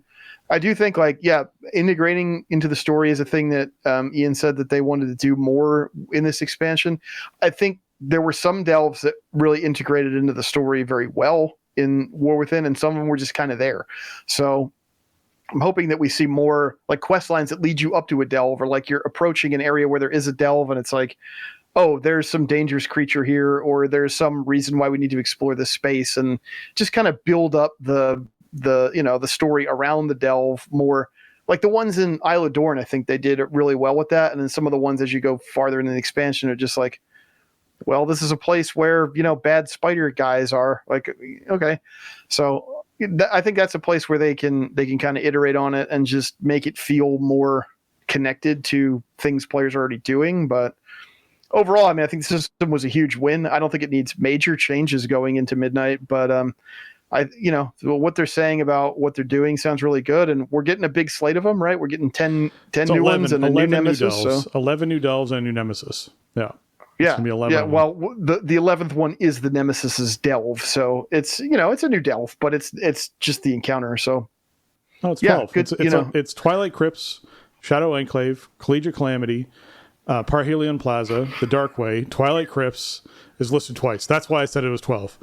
They listed it twice in their own note. All right, you're right. It's 11, with one of them being Torment's Rise, being the Nemesis delve. That's right. I didn't proof it. I don't know what Collegiate Calamity is, but it sounds great. It does. I want some sort of high school disaster that's taking place or like some sort of silliness. Fight. There's going to be a food fight encounter or something in there or whatever. And a Talaman should be neat. Yeah. Like a Tal must be like a temple or something, right? Because we had a Tal Dazar in Zuldazar. So this is like the Amani equivalent of that. Like, yeah, just the name of that alone on my list immediately. It just seems like a cool space. Yeah, so, the Grudge Pit, another good one. Yeah, right. Just the nice big slate of new delves to do. Obviously a big part of my gameplay time in delves anymore. So I'm looking forward to it. I would love to see them with some solutions for the itemization problem, and I like them to ease up a little bit on the restored coffer key thing. I think those are things that people who love delves are like, this is making me love this less than I want to, and that's just sad. So we'll see. Speaking of fun things along those lines, we're getting a new transmog system, which will basically be transmog for free. There's going to be no gold cost associated with it. The transmog is now tied to a slot, not to an item, which means, hey, if you want your sword to look like a staff, you can make your sword look like a staff. That's a thing. It's no longer your sword looks like a sword. It's now that slot that you're adjusting. Well, I don't know if the rule will work like that. Listed. It's what they listed. Well, what it means is that, like, okay, I transmog my shield slot to the Bulwark of Azeroth. Yeah. Okay, the big spiky car door thing. Sure. Any shield I equip now looks like that. Oh, that's what they're doing? Because my slot, I'm pretty sure that's what that means. So like the slot is mogged, so you can just swap your items in and out without having to go into the menu every time you equip a new item. So just much more streamlined. If I'm understanding it correctly. Yeah. But yeah, no gold cost is incredible, because transmog has become a weird gold sink, like a gold sink that doesn't feel good. Like, I don't even think about it, to be honest. I open the thing, transmog stuff. I don't look, because it just would bother me if I looked and you can't look. You have to just push the button. That's why, when Trial of Style was up a couple weeks ago, I got on all my alts and went, all right, we're fixing your mog today. Nice. They mentioned something about situational loadouts, which I don't have a lot of details on right now, but that sounds really cool. Like if you can have like a smart mog system where it's like, okay, you're in a sanctuary, you're in the city. So you have like a city look that just applies to your character. I would love that. Yeah. Just like a more casual kind of thing, right? Like I'd love that. Maybe you don't your pajamas go on and you can relax. Yeah. You go to your house, your house transmog clicks in. Yeah, like I'd be down. Like if you like a different loadout just for your house. Like maybe it's not smart, but even if you could just have it, it says situational, which makes me think that as your character state changes, the loadout changes with you. Yeah. That'd be awesome. Transmog has been a great system in the game, but it's also been, they've relaxed rules and stuff, but it's worked basically the same way since it came in like, when was that? 2011. So time to rethink it a bit. And I love it. Like one of the things we always laugh about is like, my co-tank loves to mog himself into absurdity. He just makes his character look silly. You can look random and make that happen, yeah. And he's a male Draenei, which increases the silliness with which he can look, right? Yep. Sometimes. And he used to just like random mog himself like all the time. But as that gold cost is stacked up higher and higher, it's like he doesn't really do that anymore. So with 12.0, the dream is alive and we can get some silly mods it'll going. Be a different mog. Yep. Yeah, right. Like that's really cool. So really nice quality of life adjustment there. Just and I think that all ties into really like with housing coming in and with the kind of focus on player customization, personalization, making your character and your space is really yours, an expression of like your personality and your play style without as many obstacles or hurdles between you doing that. I think that just goes along with it. Yeah, and mentioning of housing in there, we've now learned that it's going to launch with 11.2.7, and they say it's later this year. So we know that's going to be probably in the late November, early December. We'll see 11.2.7 land, and housing will be available, and that'll be a fun, cool thing for people to dive into and play with. Yeah. Keep in mind, this will be controversial, but the 11.2.7 launch will be for its early access for pre-purchases. The system will be unlocked, so you will be able to acquire decor for your house, even if you can't access your house yet. But that part kind of stinks because I feel like if it's in the data, everybody should just have access to it. If it's in the patch, it's not in 12.0. It's in 11.2.7. But this is the industry. This is the way games get marketed, sold. Yeah. This is how they monetize games. I'm not like thrilled about it overall. As a consumer, my spending habits on WoW are what they are over the last 21 years. So, I'm sure I'll have the access on my account when it starts up, and it'll definitely, smooth that transition a little bit into the tale of War Within going into Midnight. It's a bit of a soft launch. I mean, housing is a huge feature that is obviously coming in Midnight, but it's not Midnight specific, right? You could have the housing element in any expansion because it's your house in the world that your character lives in. So yeah, I feel it's not like it's not like because it's Midnight that we have a house is what I'm getting at. No. Yeah. And I feel like there's the controversial aspect of this is downplayed pretty hard in that this isn't like Final Fantasy where, hey, people are going to grab up all the good plots where your house could be and you're going to be left with the dregs of where something's going to be. Like you're literally, if you get access to it 4 days or 3 days or whatever it is after everybody else, then you're still making your neighborhood or joining your neighborhood that your friend made if they had early access, whatever it was. You're not really far behind. Like it's not a competitive thing where you get character power or some sort of large advantage to starting early. There's not like a big reward for the first person to do XYZ with their house. Like it's just you start that casual comfy play when you start that casual comfy play. So I don't feel like that is as substantial of a thing as it previously was. I do think it will drive pre-sales, and I think that's good, but hey, you're going to buy it anyways. Yeah. I mean, that's kind of my thought. Well, I mean, I'm going to buy it anyway, right? But I know for it's not the same for everybody, and I get that. And I get some people are just sort of like, they don't want to do pre-sales. It's not even a pre-order because they're going to take your money right now. Yeah. And I get that. And that, it's so, and it's not going to be like a 4-day window. It's going to be like months because we'll probably get this patch in December.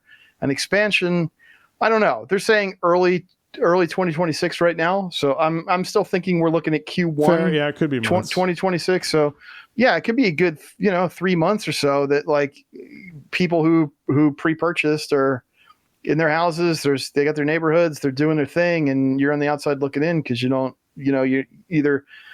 want to do the pre-purchase because you want to wait and get the final verdict on the release product, or because you just don't have the money to throw at a game that's not even out yet. I get all sides of it. I think I've said this on the show many times. It's like video games come from that amusements kind of thing, the quarter munchers and all that. And it's like, it's a business that just wants to get into your wallet any way that it possibly can. And it's dirty. I'm not going to defend it. Everybody could just have this when this patch comes out, but that's not the way they're doing it. So it is what it is. I mean, I'll be in there, and you do make some good points that it's not tied to character power. You're not really going to miss out on anything. You're not going to be able to not buy a house at all because all the inventory's gone. So it's definitely going to engender some bad feelings for some players, but also it could be, I feel like in terms of like the damage they could be doing and the predation, it could be a lot worse. Massively worse. Yes, they absolutely could. What honestly this whole thing reminds me of, which was much more character power and everything based, was when Burning Crusade came out. My wife realized that there was Burning Crusade because she got on a boat one day and the boat went out to sea, and then she just got dropped in the water, and everyone else got to take the boat off to a new area, and she didn't. And so she went and bought Burning Crusade because she wanted to know where the boat went, which, yeah. Oh, that's funny. Like, that makes sense. That's how that worked. So it literally was something where, like, the exclusionary thing was massive in those days with expansion releases. And this would be a similar, kind of thing, only without the character power and other experiences attached with a full expansion launch when it comes to that sort of thing. So, yeah, housing, I'm not going to dive into the housing reveal stuff and whatnot they did today. If you want to watch the videos, there's like 12 hours of housing video that they put up that you can watch people build and decorate and compete and do all sorts of different things. There's a lot of neat features. We've discussed all of the features that they sort of had showed previously. The biggest thing is just reminding people that, as Jason said, you'll be earning your decor the whole time you're playing the game. Even right now, you're technically earning decor, because as you get achievements in the game or as you have old professions skilled up, you will be unlocking the ability to make or already earn the decor for your stuff. So when housing goes live, it will scan your achievements and look at your professions and look at your character and go, you deserve and have already unlocked all of this housing stuff, and just give you a whole bunch of it to begin with. So if you've already defeated Onyxia, then you'll have Onyxia's head as something you'll put inside your house the moment this goes live. It's not like you have to go back and redo a bunch of stuff you've already done on your character. It's just pulling from all that information for your housing stuff. So yeah, you're already earning it if that's something you're doing. Yeah, super cool. And also, they said, if you didn't do something in 2008, you're not going to be punished for that. You can go do the achievements or go do the stuff if you haven't done it on your account that awards the decor that you want. Yeah. And, there is going to be some advantage for people who have the old profession skills, because there's going to be stuff tied to professions from previous expansions and stuff, which is interesting. It's an opportunity for maybe some people who hang on to that stuff to maybe make some money on the auction house or the crafting order system or whatever, or for people to go dive in and explore that stuff. I mean, we didn't get a lot of new housing stuff, but just some confirmation stuff that we expected, right? Like it was going to launch with pre-patch. That was pretty telegraphed, but it's official.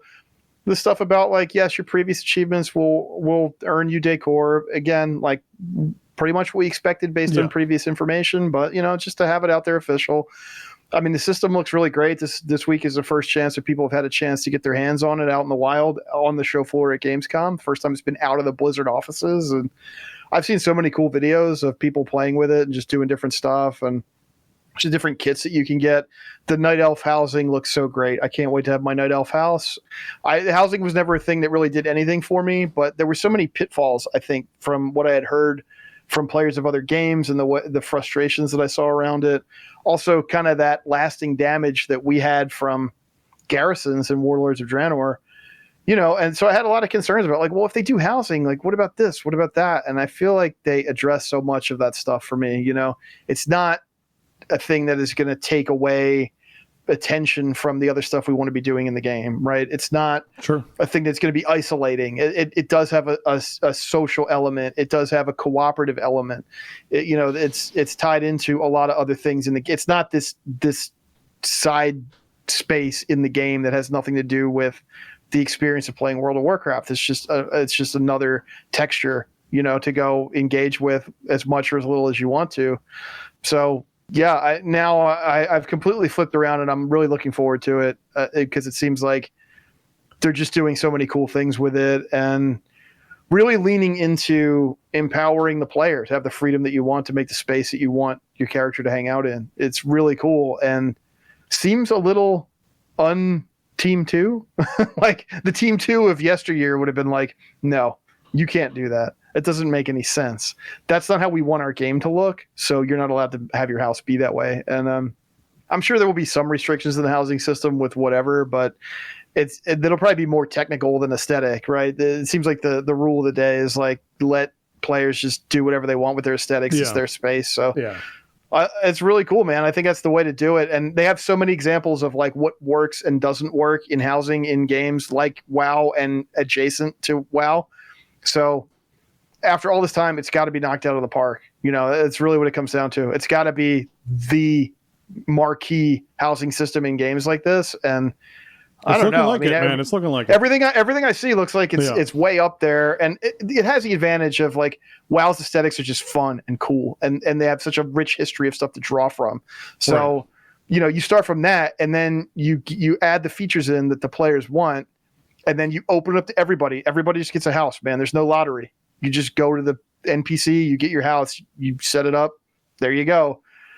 It's cool. And so, yeah, I got to check out the virtual tour that they put in the BNet launcher. I didn't get a chance to mess around with it yet, but there is a thing in your launcher now that you can get a little kind of mock-up, you know, video thing of how the housing looks. That was one of the things you just reminded me of, that they did mention about housing. You are going to be able to save basically presets and export them so you can actually share a look or share a design with other people with housing is something they confirmed as well, which is pretty cool. So what they need now is something on the BNet launcher that lets you launch just the housing suite, not attached to your character with like a whole bunch of stuff in it and whatnot, that lets you build up houses and just export those files. So if you wanted to like make something for your friend or make something with whatever, you're not messing with your own house, you're messing with like just a BNet launcher app house is what I think they need to now make. So you can just have your house builder that you can load up and like do whatever you want with it and mess around, and then just like get rid of these different house designs. It'd be kind of cool to do. Get that on mobile.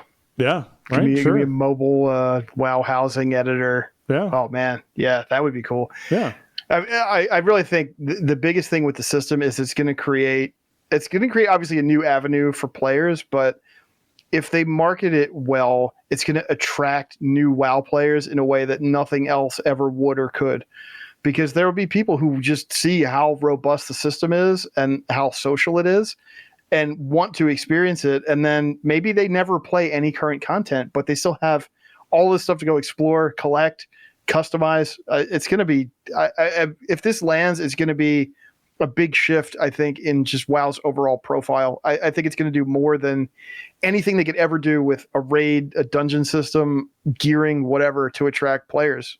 Yeah. It's also just more in line with what younger gamers want. Like we are not we're not like spring chicken around here, right? Nope. Like we are, you know, we've been around a long time with this game, and trends shift around, and younger people checking games out, they're looking for different things, I think, in a lot of ways than what we were looking for back when WoW was new. And also, I think gaming in general is just a much broader hobby, and more people are involved in it all the time. So I think it's a real opportunity to attract in new people, new eyes to World of Warcraft and play it in a brand new way. And I think it's going to be great for the game, man. I really do. I just hope the feature can live up to what it looks like it's about to deliver. Yeah. All right. Last but not least, catching up. Players who want to actually get into the game and jump in, and this is where they're going to be jumping in. There will be a revamped new player experience. It's going to incorporate Dragonflight and the War Within content. There are going to be story mode versions of the final bosses of Vault of the Incarnates with Razageth, Aberys the Shadow Crucible with Sakareth, and Emir Drasil, the Dream's Hope with Farak. And there's going to be a revamped non-max level player experience returning for those players in Arathi Highlands. So this whole new catch-up, including even a shortened campaign with just the major story beats for the War Within for players who are getting in. So if you're just getting into this, they're already thinking about, okay, someone just coming back for Midnight who might be hyped about housing coming in and everything else. What is this experience going to look like? And they're like, okay, this is how we can catch people up, where not only can they experience all the story mode content that was in Dragonflight, if that's something they want to experience, you can now do story mode versions of those those raids, which means you can complete all of those storylines and understand what led into the War Within story-wise. You can then do an accelerated version of the War Within with all these major story beats, and you're jumping into that content for Midnight, sort of filled in on what was going on.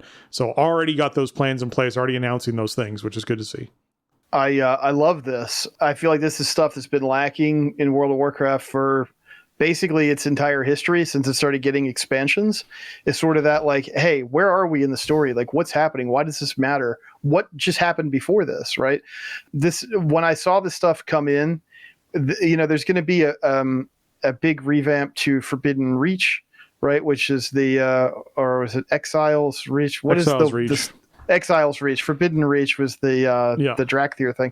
But yeah, Exiles Reach, which was their last attempt to revamp the starting experience, which was back in that's already 5 years old now. That was we did that together in beta. We did, yeah. Which was kind of fun at the time, but I don't think it's really held up too well.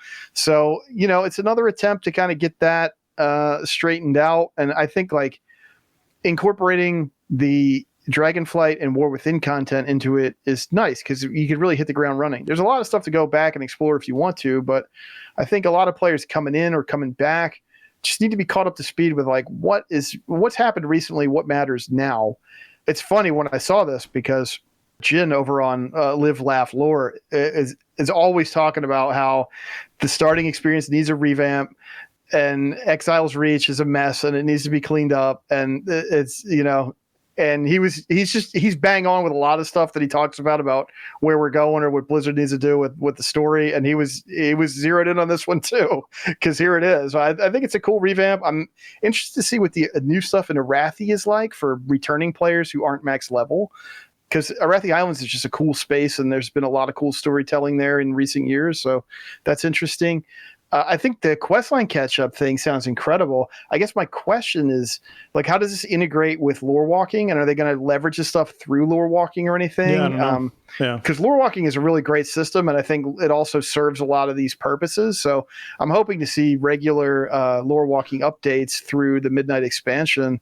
I think the 3 campaigns we're in right now are fantastic, and really, they're fun to play, they're streamlined, they're quick, and they give you everything you could possibly want to know, in terms of the character or the setting that you're trying to bring forth. So I wonder if the questline catch-up will be through lore walking or if it'll be kind of lore walking adjacent, maybe kind of work like that and move you through spaces a little bit quicker. So I think it's a great feature. This is the kind of stuff that helps build continuity, right? It just makes it easier to get into the game and enjoy it. So it's a tough thing to devote resources to because it's like, well, it's just sitting there. People can do it if they want. Like, who cares? But we got to build the next thing. We got to build the new raid. We got to build the new dungeons. We got to build the new max level stuff. So it's a give and take with a game like WoW. But I think it's smart to invest in. And it's like if you can get the model that works, if this model works better than we've had before, then you just kind of port it over, for the next expansion, and then you keep it going, right? You put in the story mode bosses,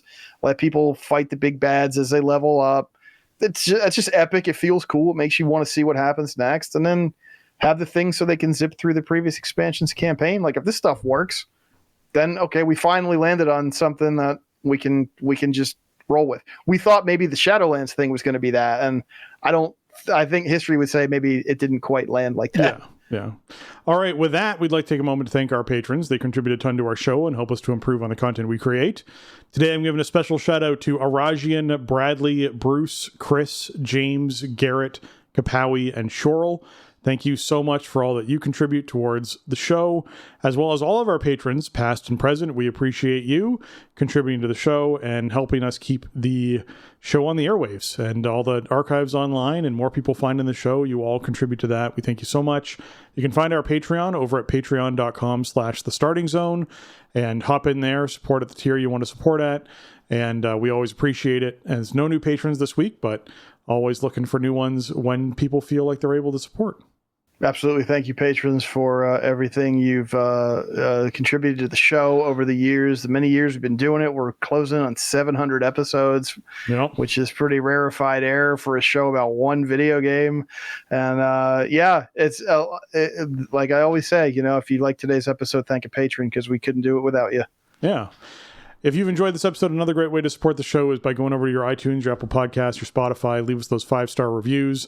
They help our show. They help more people find the show and move us up those charts. So we also like reading them when we can. So we appreciate those reviews. That's going to wrap up episode 698 of The Starting Zone. If you want to check out show notes for this episode or leave us a comment on the show, you can head on over to thestartingzone.com, the official website for the Starting Zone podcast.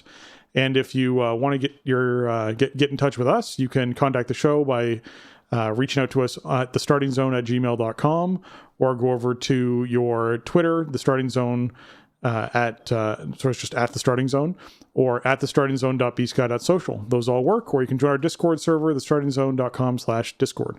Jason, where can folks find you on the internet? You find me on socials. I'm over on Twitter at Shieldwald and over on Blue Sky at jlucas.bsky.social. I check both sites regularly, mostly just post to Blue Sky. So if you want to see what is running through my brain, you can go over there. And you can find video channels over on twitch.tv/Shieldwald and youtube.com/Shieldwald.